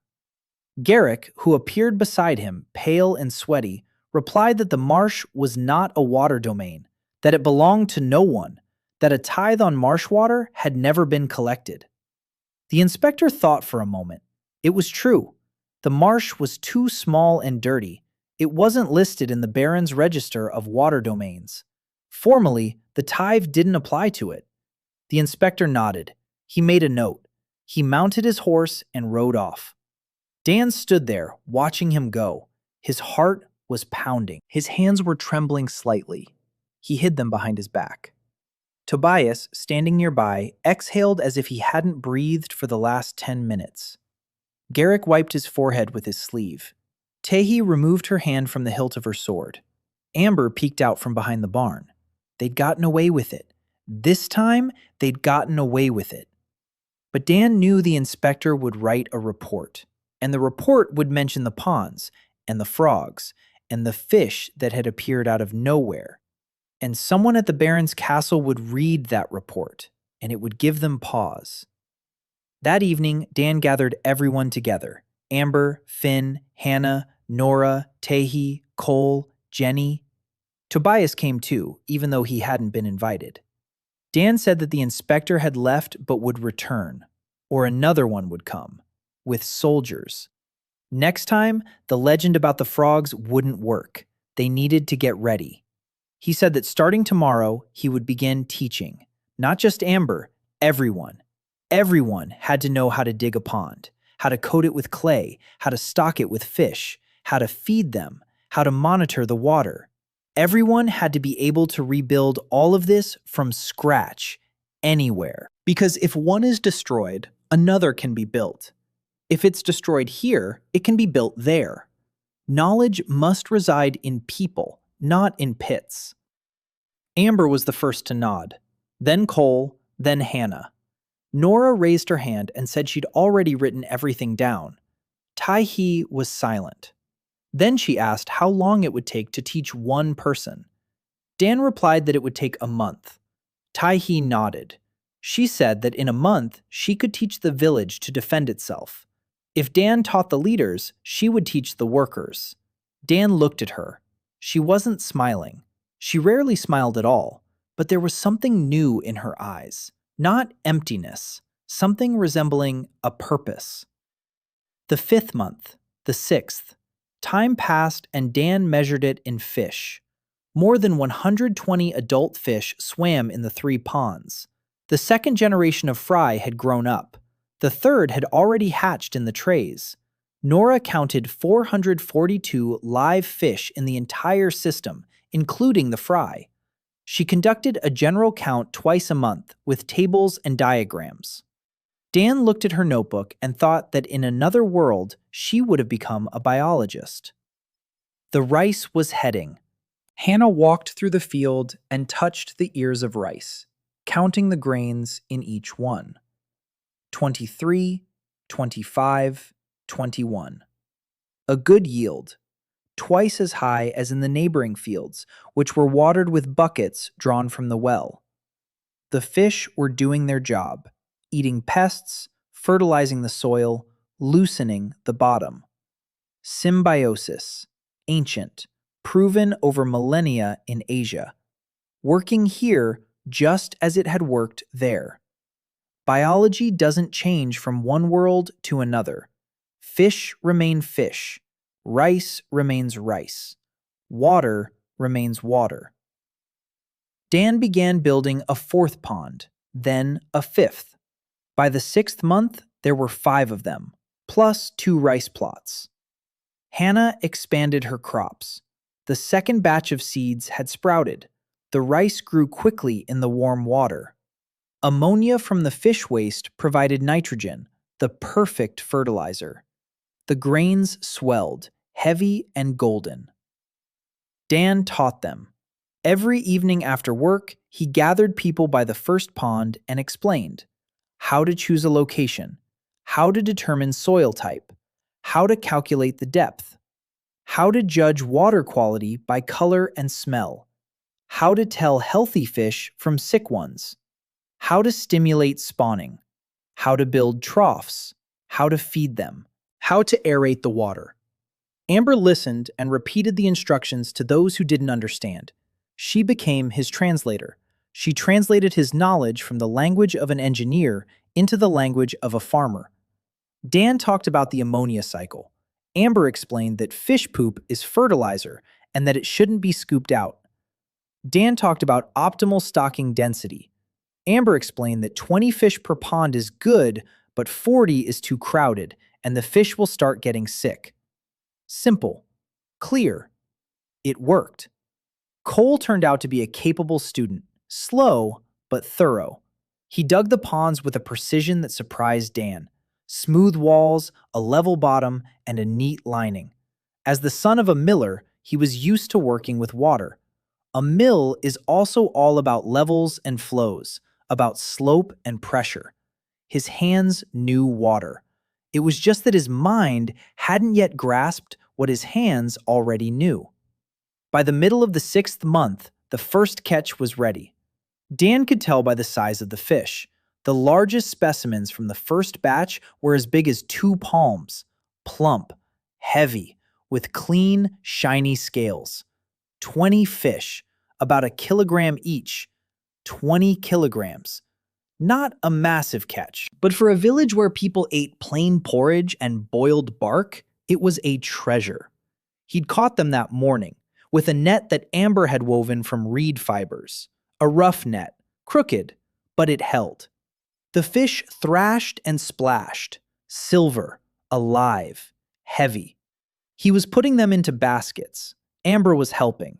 Her hands were shaking, not from the effort, from something else. Dan knew why. Her father had died for fish. And now the fish lay in the baskets, and she hadn't caught them from the Barrens River, but from a pit she dug herself. They carried the baskets to the square. Dan set them down by the well. People approached, slowly, skeptically. They looked. The fish were alive. They were wriggling in the baskets, glistening in the sun. Garrett came over. He looked. He asked how much Dan wanted for them. Dan scanned the square. He counted. 8 families with children under 10. He said it was free. 2 fish per family with children. There would be more tomorrow. Silence. Mabel was the first to approach. She took 2 fish, pressed them to her chest, looked at Dan. Her lips trembled. She didn't say a word. She just walked away. Then the next woman, and the next, silently, quickly, as if they were afraid he'd change his mind. Garrick stood and watched. Then he slowly took off his hat. Old Bourne, standing next to him, took his off too. Then another man, and another. Dan stood there, not knowing what to do with his hands. He hadn't wanted this moment. He hadn't prepared for it. He'd just raised the fish. He'd done this for 10 years in his past life. It was his job, just a job. But here, in a world where children were dying of hunger and dirty water, 20 kilograms of fish from a pit in the clay were a miracle. He turned and saw Amber. She was standing at the edge of the square. She was looking at him. Tears were streaming down her face. She didn't wipe them away. Dan looked away. He looked at the empty baskets. Then he walked back to the ponds. There was a lot of work to do. Emotions could wait. That evening, Lorelei Finch came to his shed, the widow of the former village headman, the innkeeper, the only establishment in the village aside from the chapel. She was beautiful, 31 years old, dark hair, sharp cheekbones, eyes that had seen too much and had stopped believing in the good. She stood in the doorway and looked at Dan. She said she'd seen the fish, that it had been a long time since she'd seen so much food in one place, that her inn had been empty for a year now, no one to stay, nothing to feed them. But if she had fish, she could make some soup, real soup, with meat. And then maybe someone would stop by again, maybe merchants, maybe travelers. Money. Real money in a village where they'd long forgotten what that was. Dan listened. Then he asked what she could offer in return. Lorelei thought for a moment. She said she had a cellar, a stone one, deep, cold, in case Dan ever needed to hide something, or someone. Dan looked at her. She didn't elaborate. She didn't explain. She simply made an offer. A cellar in exchange for fish. Safety in exchange for food. He nodded. He said he'd bring her a basket tomorrow. Lorelei nodded. She turned to leave. She paused. She said quietly that the last time anyone had cared about her was 5 years ago. Her husband.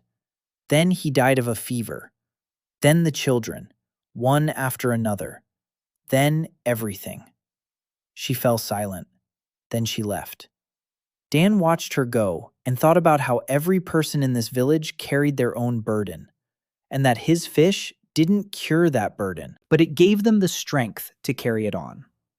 The next day, he brought Lorelei a basket of fish. She took it with both hands. She set it on the table in her empty dining room. She looked at the fish. Then she sat down on a bench and began to cry. Quietly, without a sound. She just sat there and cried. Dan left. He closed the door behind him. He stood there for a moment. Then he walked over to the ponds. There was a lot of work to do. The 7th month brought changes. People from neighboring villages began to arrive. At first, one at a time, then in groups. They had heard rumors about a village where there was fish, where children ate every day, where a woman from the south grew rice without rain. The rumors grew more detailed. Some said a sorcerer lived in Lowbrook. Others said a saint. Still others said he was just a madman who dug holes and talked to the water. They came and watched. They stood at the edge of the lowland and looked at the ponds, at the fish, at the rice field, at Finn, who was turning the paddle, at Nora, who was sitting with a notebook, at Tehi, who stood next to the swords at her belt and looked back at them. Some people left. Some stayed. The first to arrive was a man from Highfield. His name was Reed, a farmer. His field had died from the drought. 2 children. His wife was sick. He stood in front of Dan and said nothing. Then he asked if it was true that you could raise fish in a pit. Dan said it was true. Reed asked if Dan could teach him. Dan said he could, but for that, Reed would have to stay and work, at least a month. Dig, haul clay, catch fish, learn, and then go home and do the same thing all over again. Reed agreed. Within a week, 4 more people arrived, from 3 different villages, all farmers, all hungry, all with the same question. Could they learn? Dan taught them. They worked during the day, digging the 6th and 7th ponds. In the evening, they studied. Dan explained. Amber translated. Nora took notes. Hannah showed them the rice checks. Cole demonstrated how to coat the walls. Every team member became a teacher. Everyone passed on their own piece of knowledge. Dan watched this and thought that this was exactly how a network should work. Not a single person who knows everything, but many people, each of whom knows a part, and together, they know everything. A network like that cannot be destroyed by killing one person, or by filling in a single pond. By the end of the 7th month, Reed went home, with a small bag of fry and a bucket of water, with a head full of knowledge, with hands that remembered the clay and the reeds.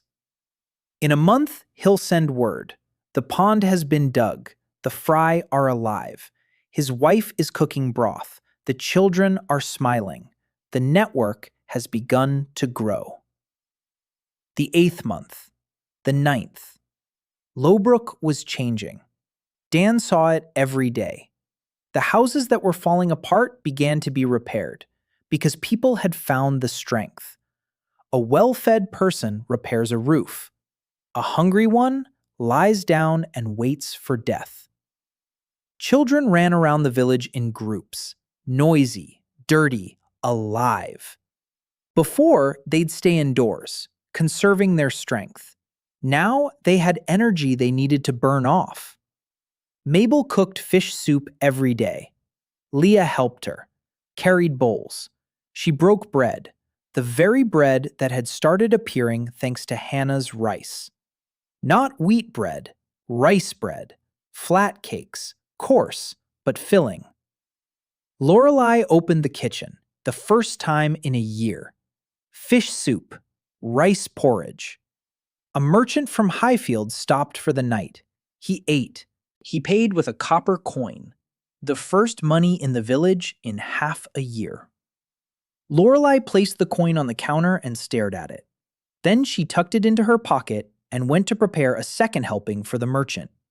Tehi was teaching, not with swords, with spears, sticks, pikes, simple weapons that could be made in an hour from whatever was at hand. She gathered 10 young men and women, Cole, Finn, Jenny, 7 others from the village.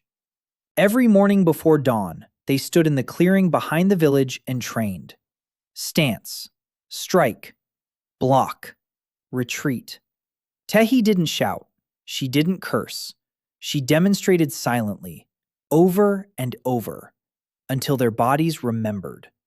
She said that in battle, it's too late to think. The body must know on its own. Dan watched a couple of times. Tehi moved like water, softly and unstoppably. He understood that if soldiers came, these 10 villagers with sticks wouldn't be able to stop them. But this wasn't about victory. It was about time. To buy time. To give Dan a few minutes. Minutes to hide the trays. To hide the fry. To hide Nora's notebook with her notes. Knowledge cannot be killed if it's hidden in time. In the 9th month, the rice harvest came, the first one. Hannah stood at the edge of the field and looked at the ears of rice. Golden, heavy, bending under the weight of the grain. She stood there, motionless. Min tugged at her arm. Hannah didn't react.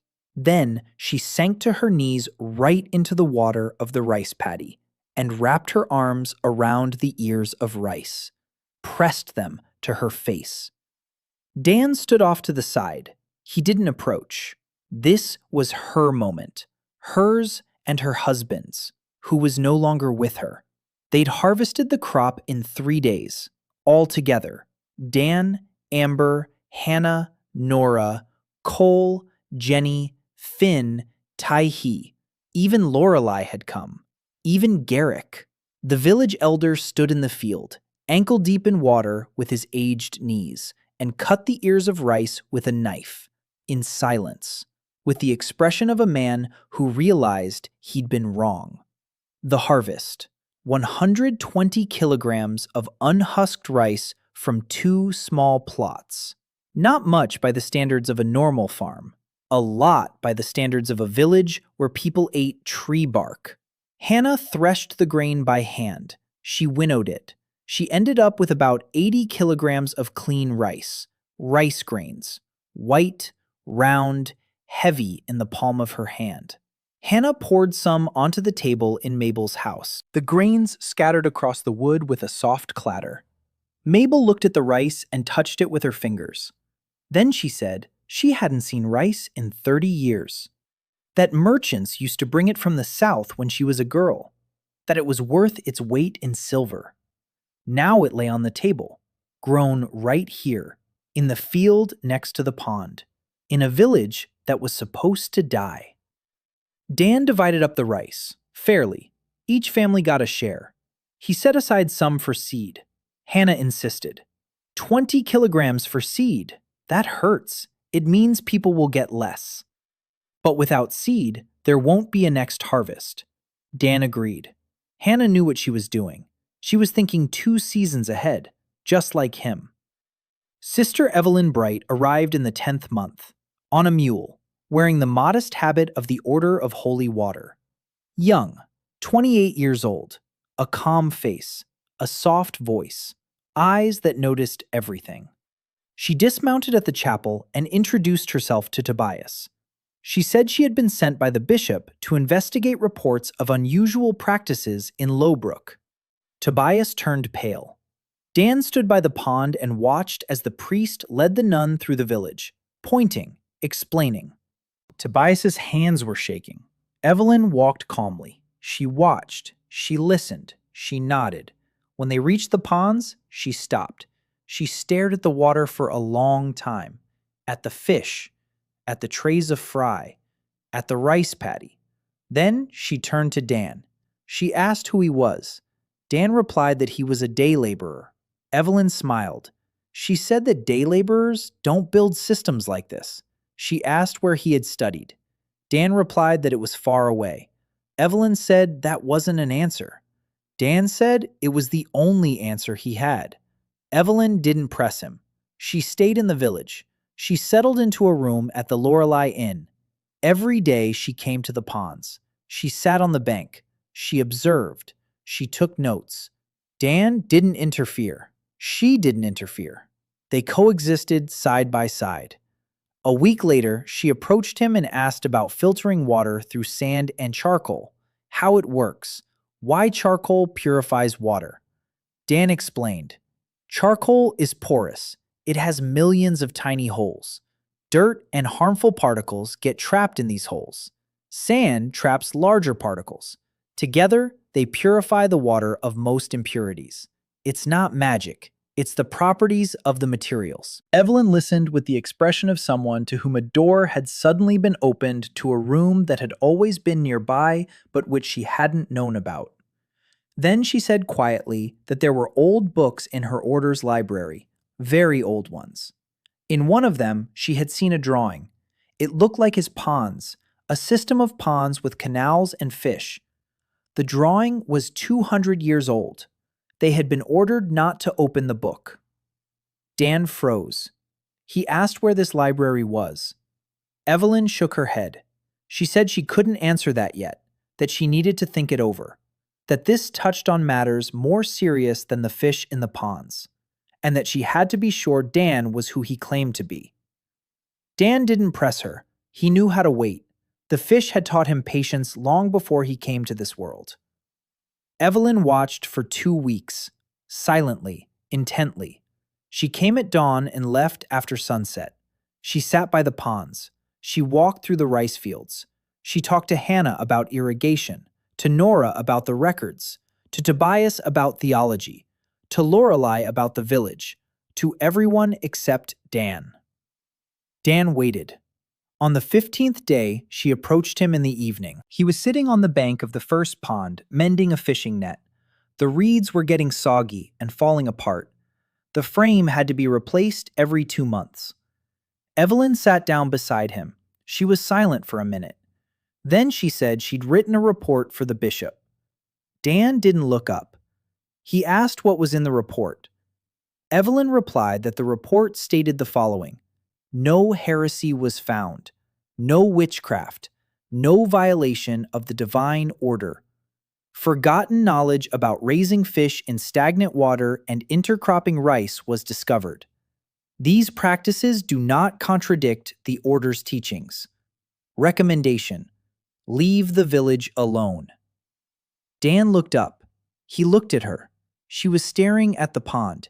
Her face was calm. Only her hands were clenched into fists on her lap. He asked why. She paused. Then she said she had been sent to find heresy. Because someone higher up wants this to be heresy. Because if the peasants learn to raise fish without rivers, the lords will lose their main tool of control. And someone understands this and wants to stop it. But she had lived for 28 years in an order that taught that water is a gift from the Creator to all, and she cannot call heresy something that feeds children. Dan nodded. Then he asked about the book, that old book with the drawing of the ponds. Evelyn was silent for a long time. Then she spoke, quietly, slowly, choosing her words carefully. She explained that the Order of Holy Water has a sealed library at the monastery of Saint Adele in the north. The monastery has been abandoned for 150 years now, officially because of the plague, in reality, for another reason. 200 years ago, a monk lived in that monastery, an agronomist. He developed a system of ponds for raising fish, an irrigation system without rivers, a water purification system. He wrote a treatise on the water cycle in nature, about how forests attract rain, how deforestation causes droughts, and how an entire kingdom could be fed without relying on river basins. He tried to spread this knowledge and began teaching the peasants. The lords grew alarmed. The monk was arrested. He was tried for heresy. He was burned at the stake. The library was sealed. The knowledge was buried. And 50 years later, droughts began that have not ceased to this day, because the forests were cut down, because the rivers ran dry, because no one remembered why this happened or how to fix it. Dan sat and listened. His hands, holding the unfinished verse, froze. 200 years. Someone had done the same thing 200 years ago, in this very world, with the same knowledge. and he was burned, and the knowledge was buried, and the world became what it is today. Dry, hungry, unjust. Not because the gods had turned their backs, but because people had deliberately destroyed the knowledge that granted freedom. He asked Evelyn what the monk's name was. She replied that his name was Daniel. Dan held his breath. Then he inhaled. Then he slowly set the verse down on the ground. Daniel. A coincidence. Probably. Probably a coincidence. He didn't tell Evelyn that something had tightened in his chest, that the name had struck him like a fist to the solar plexus. Instead, he asked if the monk's writings had been preserved. Evelyn said she didn't know. The library is sealed.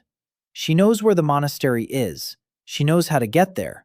But breaking the seal is a serious crime against the order. Excommunication. Maybe worse.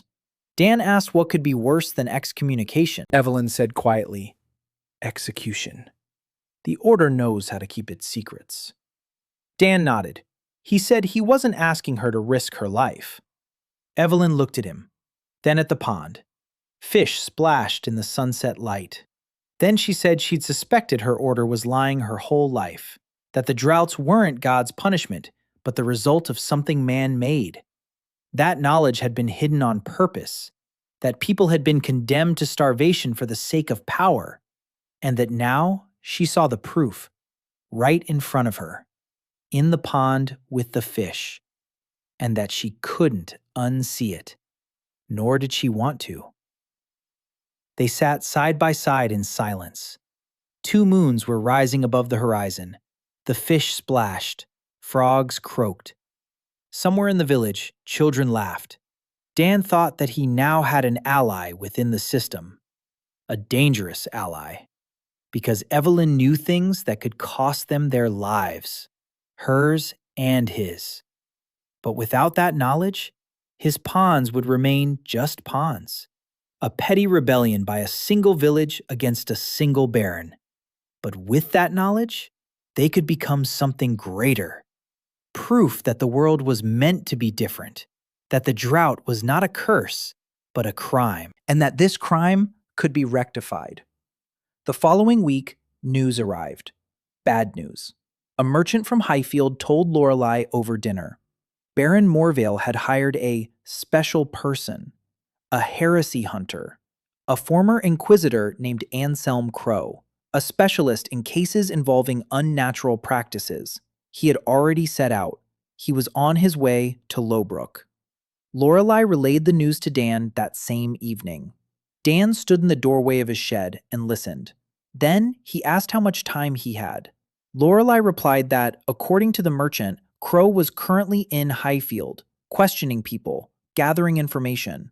He'd be here in 3 or 4 days. Dan nodded. 3 days. He closed his eyes and thought. Run. No. If he ran, they'd fill in the ponds. They'd punish the people.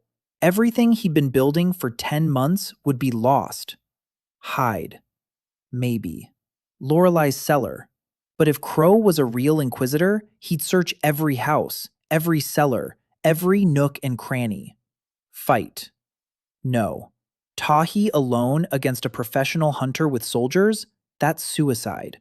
There was only one option left. Stand her ground and tell the truth. Not the whole truth, but enough to make him think. She knew people like Crow. She'd met their counterparts, officials who came to shut down FAO projects in Cambodia, inspectors who found violations on Korean farms, bureaucrats, enforcers, people of the system. They weren't evil. They were confident. Confident that order was paramount, that rules existed for protection, that violators were dangerous. You couldn't argue with people like that. You couldn't yell. You couldn't run away. You had to speak to them in their language, the language of facts, the language of consequences, the language of benefit. He assembled a team: Amber, Hannah, Tahi, Nora, Cole, Evelyn, Tobias, Lorelei. He explained the situation. Crow is on his way. In 3 days. An inquisitor. A professional. A dangerous one. We need a plan. Tai-hee said she could meet him on the road. Dan said no. Amber said we need to hide the pawns. Dan asked how we could hide 5 pawns and 2 rice paddies. Amber fell silent. Hannah said we need to hide the Fry and Nora's notes. If they destroy the pawns but the Fry survive, everything can be restored. Dan nodded. That was the right call. Nora clutched her notebook to her chest and said she wouldn't give it to anyone. Evelyn quietly said that Crow would be looking for evidence of witchcraft. If he found only fish in the water and a priest praying, it would be hard for him to accuse anyone of heresy. Fish aren't a spell. Water isn't a potion. A pit isn't an altar. Tobias nodded. He said he was ready to testify, that he had blessed the ponds himself, that there had been no dark rituals, that the fish had appeared naturally. Lorelei said she would hide the Fry in barrels in the cellar. They had a supply of water. It would last 3 days. Dan listened to them. Everyone offered their own suggestions. Everyone was ready to take a risk. For the ponds, for the fish, for knowledge, for the life they had begun to build together. He said the plan was this: hide the Fry and the trays, hide Nora's notes, leave the ponds, leave the fish, leave the rice field. Don't hide, don't run. Welcome Crow the way a village welcomes a guest, with open gates, with fish soup at Lorelei's house, and with the truth. Not the whole truth, but enough of it. Anselm Crow arrived on the 3rd day, on horseback, accompanied by 4 soldiers in chainmail, their cloaks bearing the coat of arms of Baron Morvale, a water lily on a blue field. Crow wasn't what Dan had imagined. Not fat, not angry, not loud. Thin, tall, about 45 years old, graying temples, a neat beard, gray, attentive eyes, calm. He dismounted at Garrick's house. He looked around, slowly, like a man accustomed to noticing everything. The soldiers remained in the saddles, hands on the hilts of their swords. Garrick came out to meet him, pale as a sheet. Crow introduced himself. He gave his name. He stated his title: Special Inspector for Cases of Unnatural Practices, authorized by Baron Cassian Morwell to investigate reports of illegal water use and possible witchcraft in the village of Lowbrook. His voice was even, without a hint of threat. No malice. Businesslike. Professional. It was more terrifying than a scream. Garrick led him through the village. Crow walked and looked, at the houses, at the people, at the children hiding behind fences, at the chickens, at the goat, at the well. He took notes on a wax tablet. He made no comments. Then they reached the western lowlands. Crow stopped. He saw the ponds, all 5 of them. He saw the rice field. He saw the canals. He saw the reed shelters. He saw the fish in the water. He stood there and looked for a long time. A minute, 2, 3. Then he turned to Garrick and asked who had done it. Garrick opened his mouth, closed it, opened it again. And at that moment, Dan emerged from behind the shed. He'd been waiting there, on purpose. He walked toward Crow at a steady pace, not fast, not slow. Tehi stood by the far pond, her hand on the hilt. Amber watched from around the corner. Dan stopped in front of Crow. He introduced himself. He said these were his ponds, that he'd dug them, that there were fish in them, that they were alive and healthy, and that he fed the village with these fish. Crow looked at him. Then he asked how he made the fish appear in a pit of dirty water. Dan replied that he didn't make them appear, that the fish reproduced on their own, that they needed clean water, food, and the right temperature, that it wasn't sorcery, but knowledge. Crow asked whose knowledge. Dan replied that it was his, that he had learned it in distant lands. Crow asked which ones. Dan replied that they were very distant. Crow smiled, subtly, without warmth. He said that every heretic he'd interrogated claimed to have received their knowledge from distant lands. that it was a standard answer, that he'd heard it 30 times, and that usually, behind those distant lands, lay a demon, a forbidden grimoire, or a pact with dark forces. Dan replied that no demon lay behind his knowledge, that behind it lay 10 years of working with ponds, fish, and water, and that if Crow wanted, he could show him everything, every stage, every step. No mysteries, no secrets. Crow was silent for a moment. Then he nodded. He said he wanted to. Dan led him to the first pond. He explained, calmly, methodically, just as he'd explained to students in his FAO courses. Here's the pond. Here's the clay lining. It keeps the water in. Here's the channel from the marsh. It drains naturally down the slope. Here's the aeration, a stick with blades. It stirs the water. It oxygenates it. Here's the feed, fly larvae on manure, duckweed, worms. Here are the fish. Caught them in the swamp with a dip net, released them, fed them. They grew, produced offspring, raised the fry in trays, transferred them to the ponds. That's it. No magic, no spells, no demons, just water, fish, food, labor, time. Crow listened. He didn't interrupt. His gray eyes moved from the pond to the canal, from the canal to the feed buckets, from the buckets to the rice field. He asked questions, precise, specific, not stupid. Where does the water come from? From the swamp. The swamp belongs to no one. It's not listed in the water domain registry. The tithe doesn't apply. Crow took notes. Where do the fish come from? From the same swamp. Small, low-value fish. They grew to market size in the pond.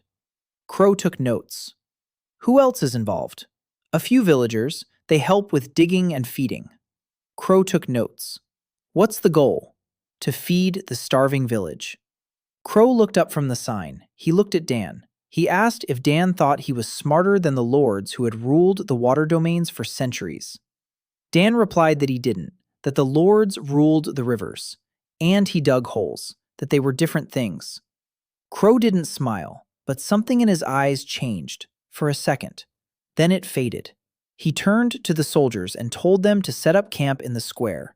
He would stay for a few days to conduct a thorough investigation. The soldiers dismounted and began pitching their tents. The village fell silent. Crow settled into a room at Lorelei's inn, next to Evelyn's room. That evening, Lorelei served him dinner, fish soup, rice, and rice bread. Crow ate in silence. Then he pushed his bowl aside and sat there for a long time. Lorelei cleared the table. Crow asked where the fish came from. Lorelei replied that it was from the ponds, those very ones. Crow asked how long she'd been eating fish. Lorelei replied that it had been 4 months, ever since Dan brought her the first basket.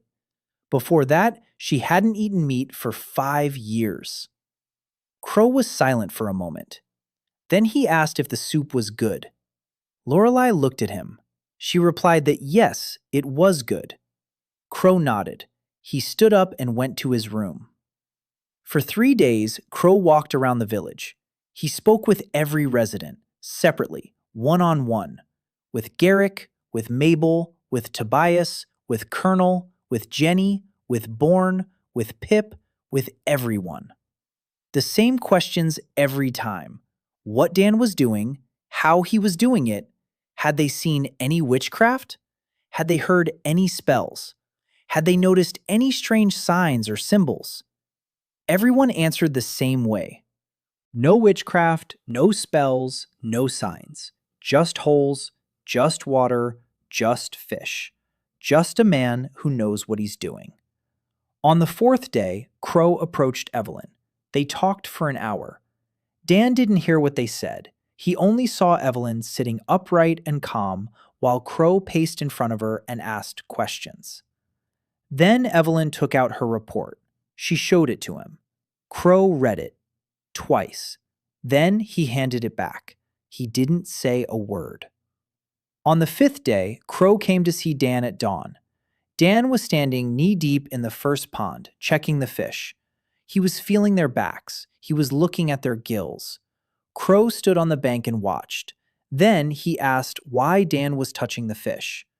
Dan explained, "You can tell how healthy a fish is by the condition of its scales and gills. Smooth scales and pink gills mean it's healthy. Cloudy eyes and a whitish film mean parasites.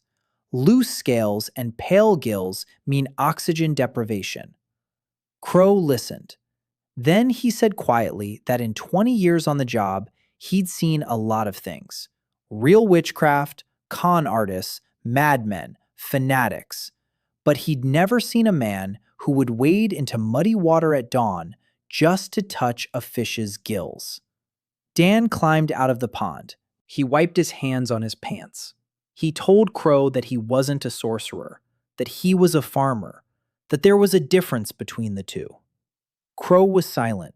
Then he said he would write a report for the Baron, and that Dan's life and the village's fate depended on the contents of that report. Crow didn't leave. The 6th day, the 7th, he wandered through the village like a shadow. The soldiers were hanging around in the square, playing dice, drinking water from the well. One of them walked over to the pond and watched the fish. Tehi stood nearby with her swords.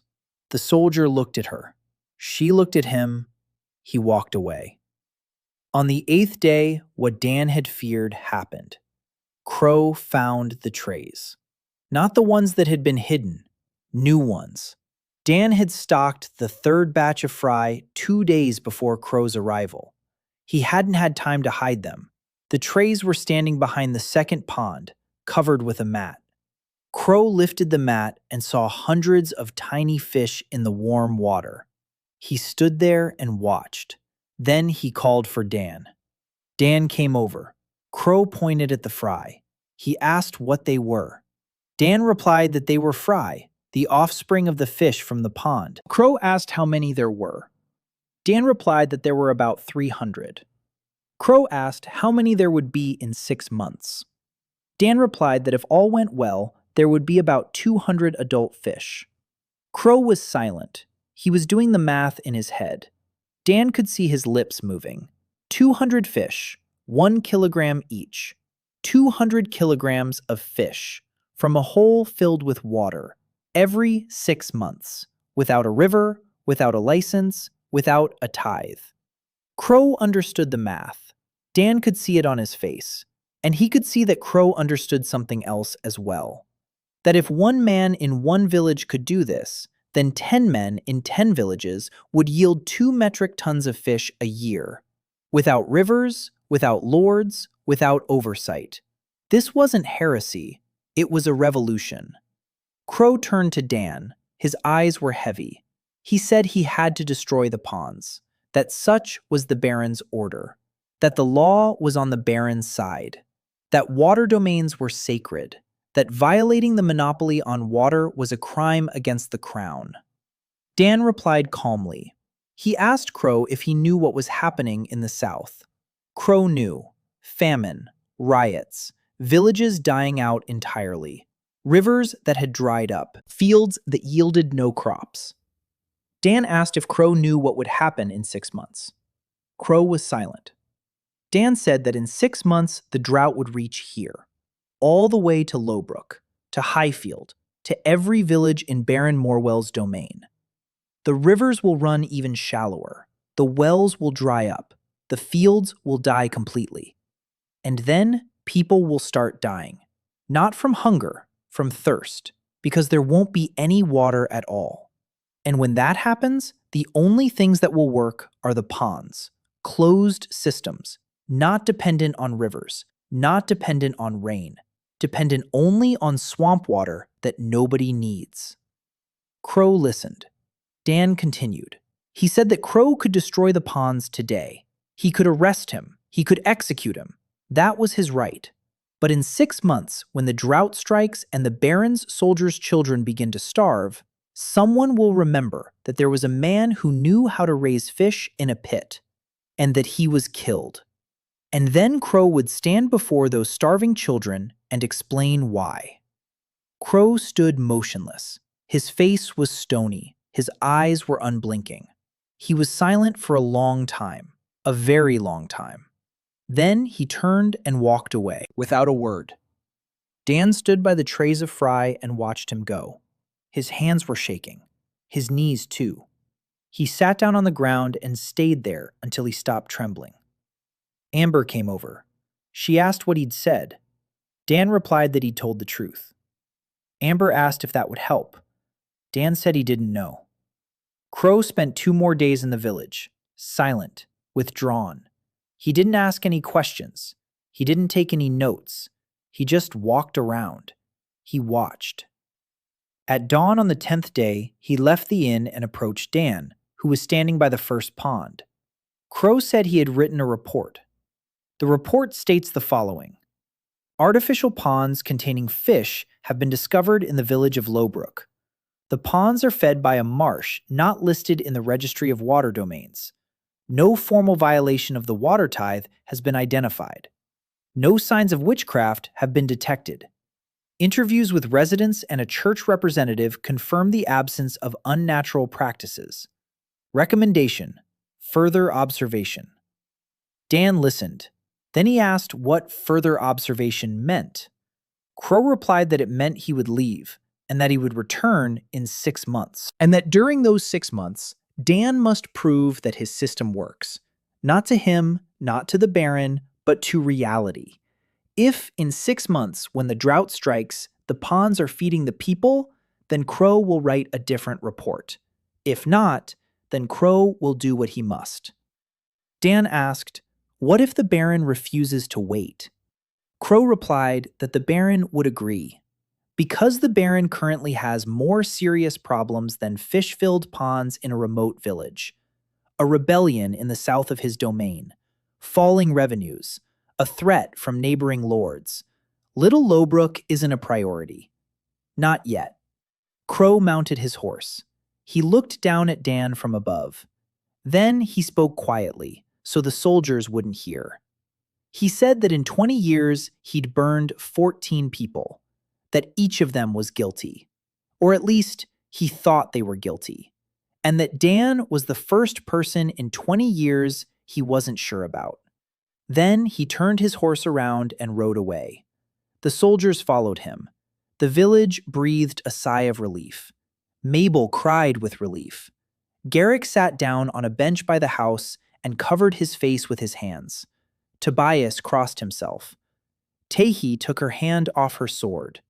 Slowly, as if releasing a spasm, Amber walked over to Dan. She looked at him. Then she punched him in the shoulder. Not hard. She told him he was crazy, that normal people don't talk to inquisitors about fish poop. Dan rubbed his shoulder. He said that fish poop was as good an argument as any. Amber snorted. Then she smiled, for the first time in 10 days. Dan looked at the ponds.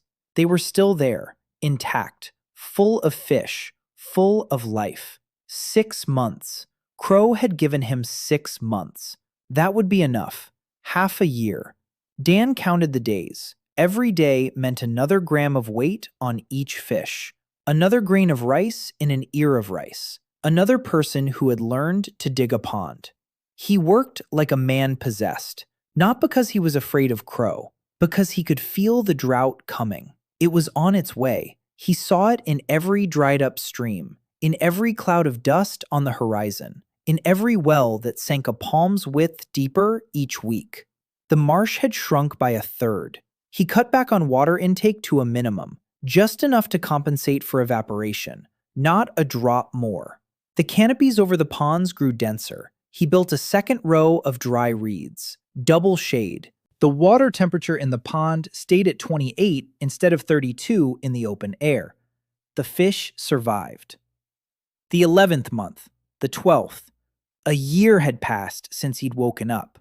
Dan stood on the hill above the western lowlands and looked at what he'd built.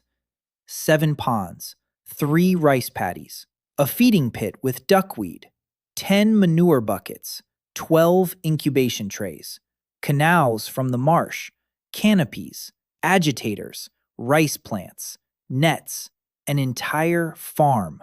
built with bare hands from clay, reeds, and sheer determination. More than 600 fish swam in the ponds. Nora had conducted the last count 3 days ago, 614, including 170 fourth-generation fry. The rice had yielded a second harvest, 150 kilograms. Hannah expanded her crops. She earned her third rice check. The seeds she had saved produced new seedlings. The cycle continued. People from 7 neighboring villages received training.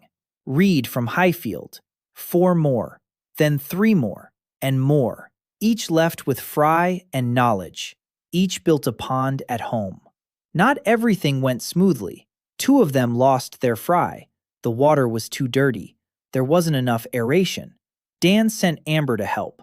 She went, she fixed it, she taught them, she returned. The network was up and running. Dan did the math. In 8 villages, including Lowbrook, there were 23 ponds in operation, about 1,500 fish, 4 rice paddies. It wasn't much, but it was something. And it was growing. The great drought struck in the 13th month. Not gradually, not gently, all at once, like a punch. The Silverin River shrank to a stream. All the tributaries dried up. Wells throughout Baron Morwell's domain ran dry. The fields died within 2 weeks. Barley, turnips, cabbage, everything. Yellow, brown, dead. Livestock began to die. Cows, sheep, goats. Without water or feed, they would lie down and never get up. People poured onto the roads, refugees, just like Hannah a year ago. Only now, there were hundreds of them, thousands, heading north, west, anywhere, just to get away from the dead fields. Baron Morvale closed the castle gates. He posted guards along the river. The water remaining in Silverin was barely enough for his estate. Peasants who tried to draw water from the river were beaten and driven away. 2 were hanged. On the bridge. Just like Amber's father 3 years ago. Lowbrook held out. The ponds were still functioning. The marsh had shrunk by half, but hadn't dried up. Underground springs fed it. Slowly, sparingly, but enough. The closed system didn't depend on the river. It didn't depend on rain. Water evaporated from the ponds, and Dan made up for the losses from the marsh, drop by drop. The fish survived. The rice grew. More slowly than before, but it grew. The village ate. Not to their fill, but they ate. Fish, rice, duckweed, which Hannah had learned to add to the flatbreads. Bitter, green, but nutritious, 30% protein. Dan distributed the fish every day, 2 fish per family. It was enough to keep them from dying. Not enough to fill them up. But there's a huge difference between starving to death and just being a little hungry. Refugees began arriving in Lowbrook, by the dozens.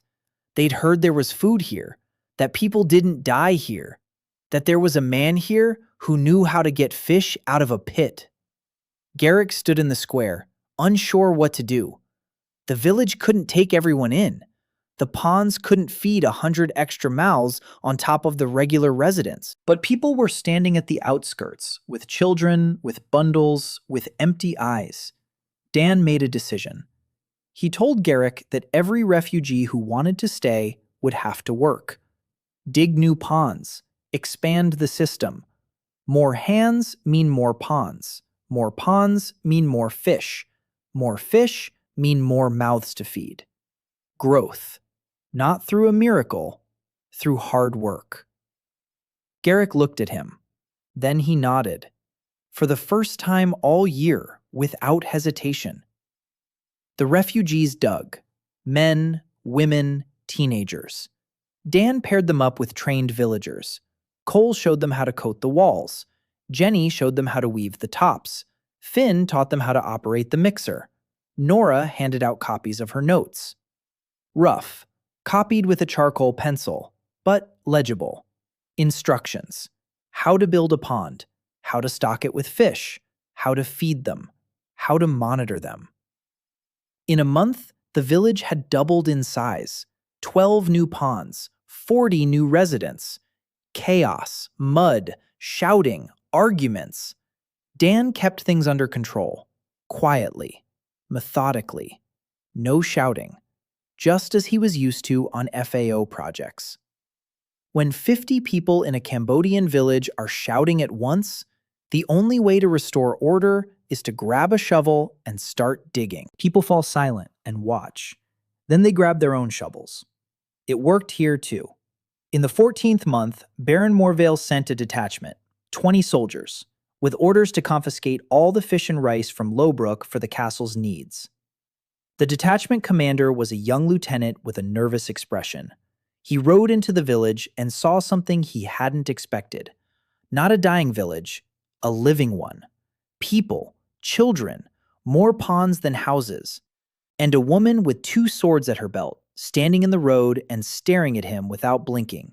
Tehi. Behind her stood 30 men with spears and pikes, trained, silent, spears at the front, with hands strong enough to bend a shovel. The lieutenant halted the detachment. Dan stepped forward. He told the lieutenant there would be no confiscation, that the fish and rice belonged to the village, that the village was ready to trade, to barter, to sell, but not to give away. The lieutenant said he had orders. Dan replied that the Baron's orders weren't worth the lives of his soldiers, that the village would defend itself, that blood would be shed on both sides, and that afterward, the fish would still be in the ponds and the soldiers would remain in the ground. The lieutenant looked at Tehi. Tehi looked at the lieutenant, in silence. The lieutenant turned his unit around and rode away. Dan stood there, realizing that this wasn't the end, that the lieutenant would return, with reinforcements, with orders not to ask, but to take. But today, the village held out, and tomorrow it will hold out, and the day after tomorrow, because every day the ponds yield fish, and every day the people who eat that fish grow stronger, and the people who don't eat it grow weaker. In the 15th month, the world turned upside down. Baron Cassian Morvale was overthrown, not by the army, not by the lords, by his own peasants. 3 villages south of the castle rose up at the same time, not with swords, with pitchforks, with stakes, with the hungry fury that had been building for 3 years. The Baron's soldiers were exhausted and hungry themselves. Half of them had deserted a week before the uprising. The other half dropped their weapons when they saw the crowd. The Baron fled at night through the castle's side gate, with his family, with a chest of gold, on horses that could barely stand on their own.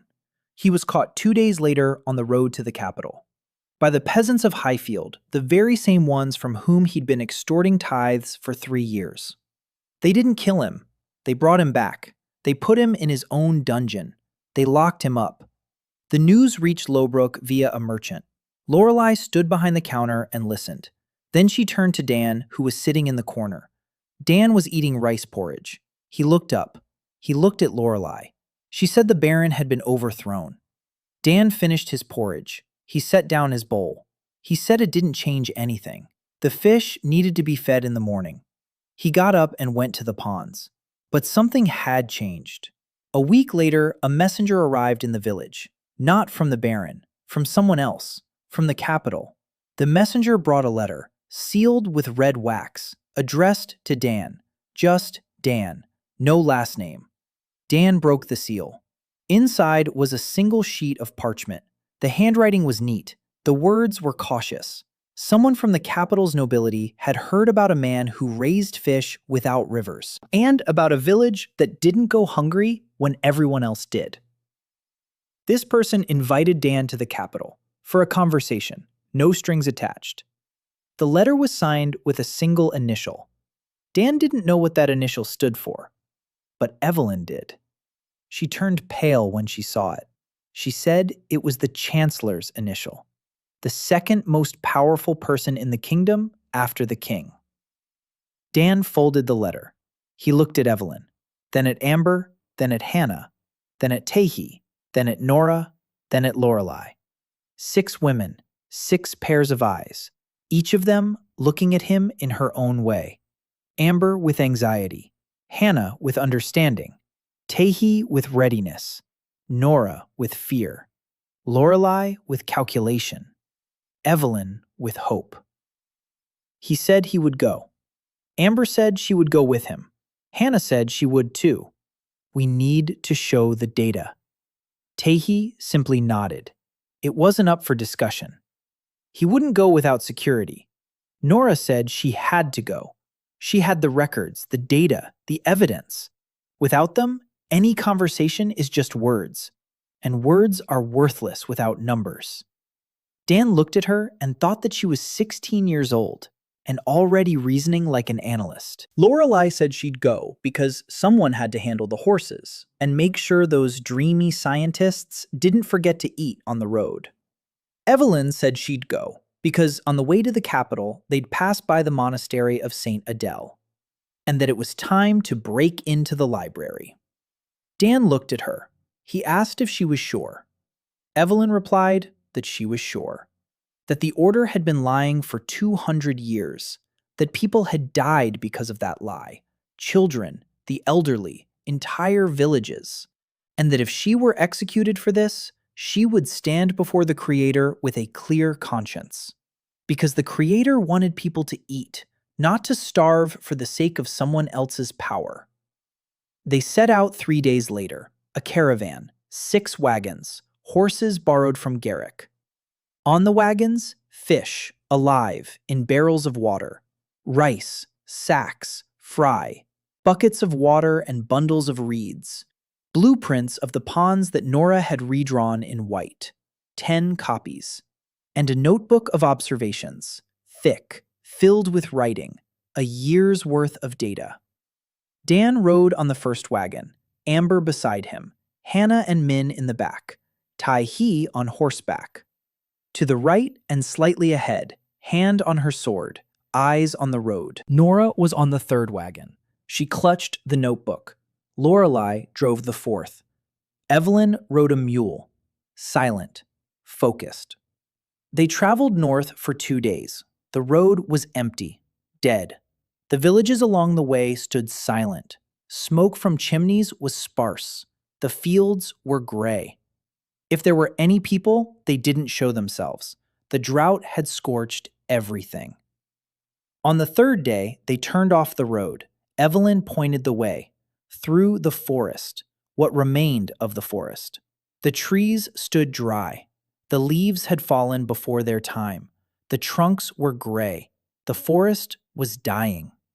2 hours later, they saw the walls. The monastery of Saint Adele. Stone. Old. Overgrown with ivy. The gates were closed. The windows were dark. Silence. Evelyn dismounted. She approached the gates. She stood there for a moment. Then she pushed. The gates opened with a drawn-out creak. Inside, there was dust, cobwebs, desolation. 150 years without people. They walked through the courtyard, through the corridor, through a hall with a collapsed roof. Evelyn walked with confidence. She knew the monastery's layout.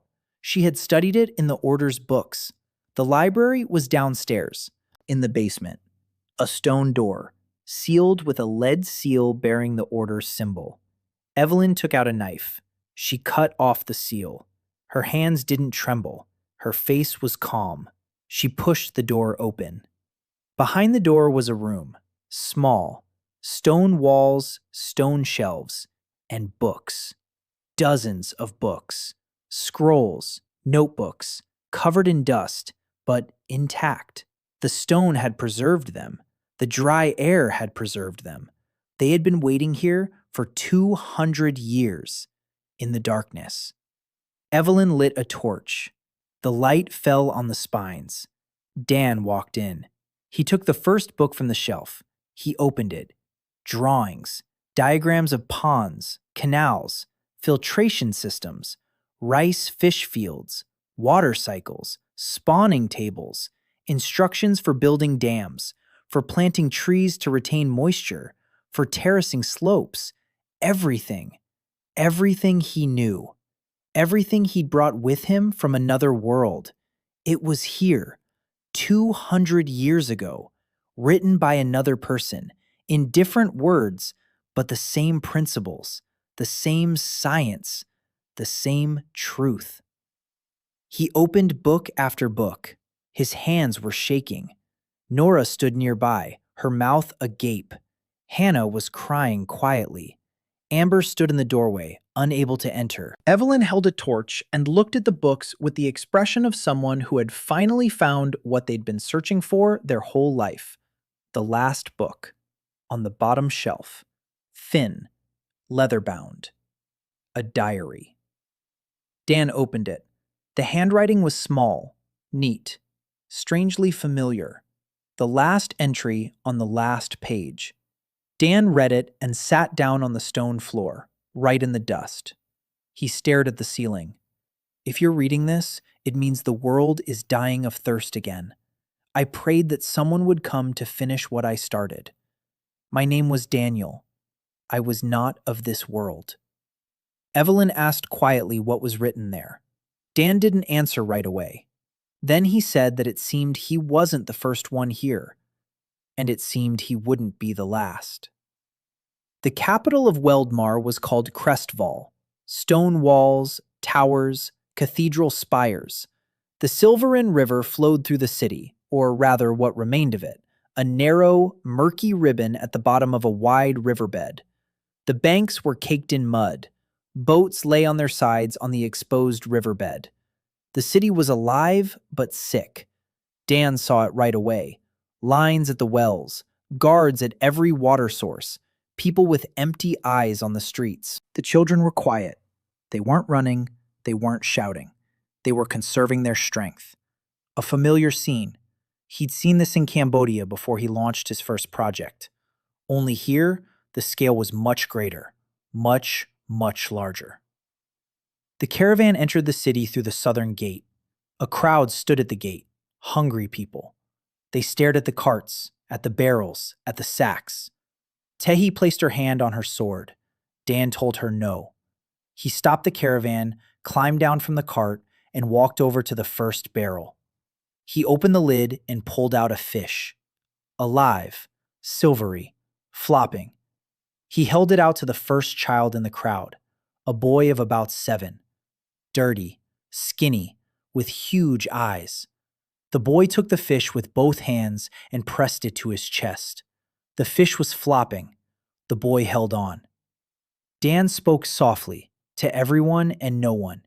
He said his name was Dan, that he knew how to grow food without rivers, and that he would teach anyone who wanted to learn. The crowd was silent. For a second, 2. Then someone exhaled. Then they began to whisper. Then the voices grew louder, and a minute later, the whispering turned into a hum. Not a roar, a hum. Like the sound of water beginning to flow after a long drought. Quietly. Then louder. Then unstoppable. The guards at the gates watched and did not intervene. The Chancellor's messenger arrived an hour later. He led the caravan through the city to City Hall, a stone building in the center. Large. Cold. The Chancellor was waiting inside, an elderly man, gray-haired, thin, with intelligent, weary eyes. 2 men stood beside him, one in the robes of a counselor, the other in the uniform of the city guard commander. And a third. Dan recognized him.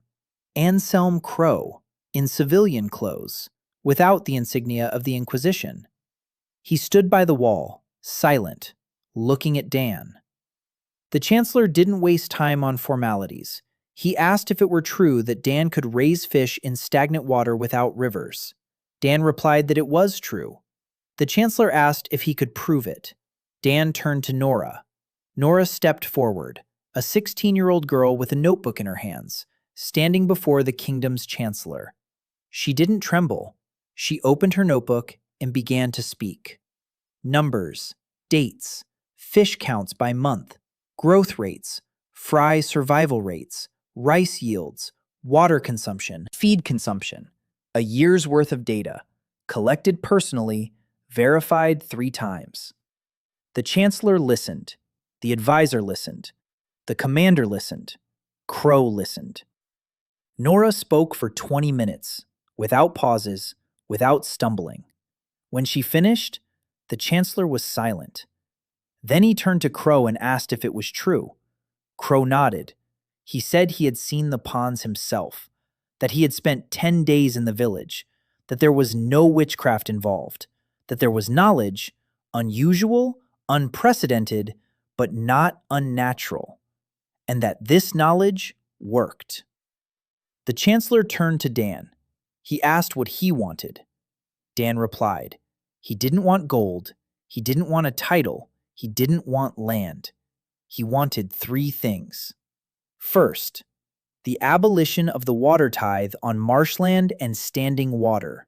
Ponds do not use river water. They should not be taxed. Second, a royal decree granting peasants the right to build ponds on wastelands and marshes without the Lord's permission. The water in a pit belongs to no one but the one who dug the pit. Third, establishment of a school in Lowbrook where he will teach people from every province, free of charge. The chancellor remained silent. The advisor frowned. The commander exchanged a glance with Crow. The chancellor asked if Dan understood that his requests undermined the foundation of the kingdom's economic system, that the water domains are the foundation of the nobility's power, that the lords would not agree. Dan replied that the lords might not agree, but their peasants were starving, their rivers were dry, their fields were dead, and if people weren't given a way to feed themselves, in a year there would be neither lords nor peasants. There would be a desert. The chancellor looked at him for a long time. Then he turned to Evelyn. He asked who she was. Evelyn introduced herself, a nun of the Order of Holy Water. The chancellor asked what she could add.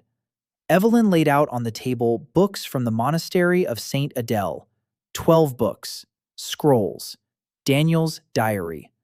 She said that 200 years ago, this knowledge already existed, that it had been deliberately destroyed, that the monk had been burned, that the library had been sealed, and that the droughts that have plagued the kingdom for the last 200 years are not a curse, but the result of deforestation and the destruction of knowledge about irrigation. The chancellor picked up one of the books. He opened it, he read. His expression changed, slowly, from disbelief to surprise, from surprise to understanding, from understanding to something resembling rage. Quiet, cold. He closed the book, set it on the table, looked at Dan, then at Evelyn, then at the books.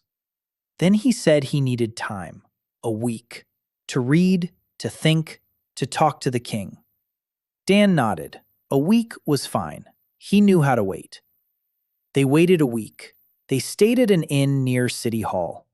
Dan didn't sit around doing nothing. He found a vacant lot outside the city wall, damp, low-lying, with puddles of stagnant water. No one wanted it. He started digging. Amber was nearby. Cole was nearby. Nora was taking notes. Townspeople came to watch. At first, 2 or 3 at a time. Then, by the dozens.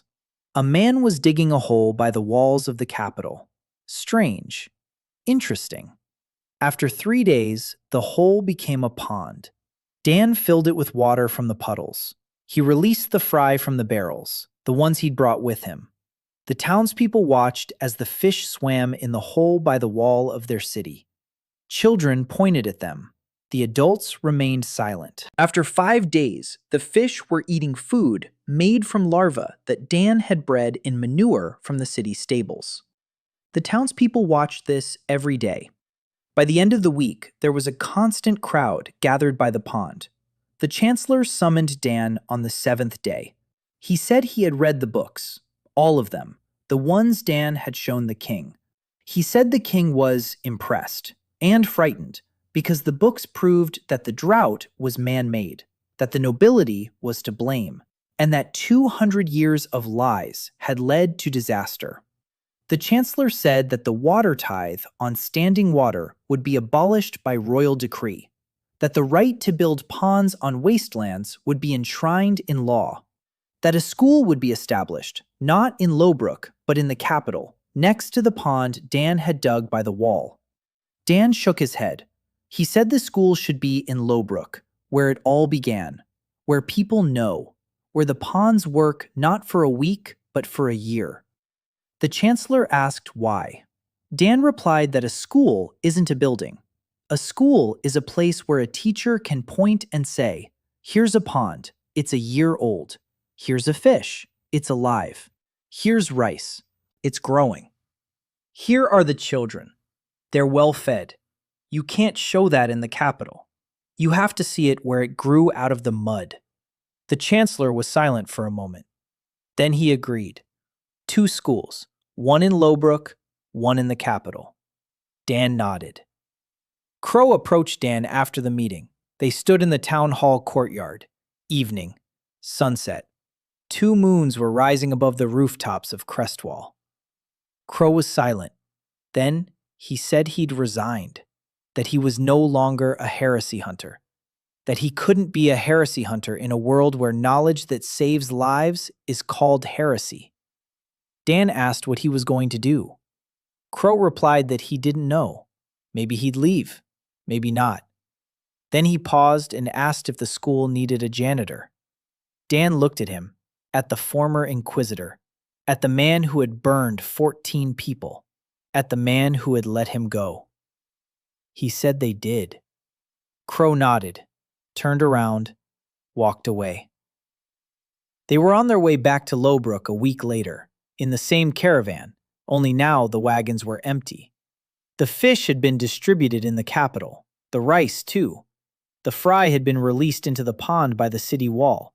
They'd left 2 townspeople to watch over them. Nora had left them a copy of her notes. She taught them how to count the fish. She taught them how to test the water. She taught them how to operate the mixer.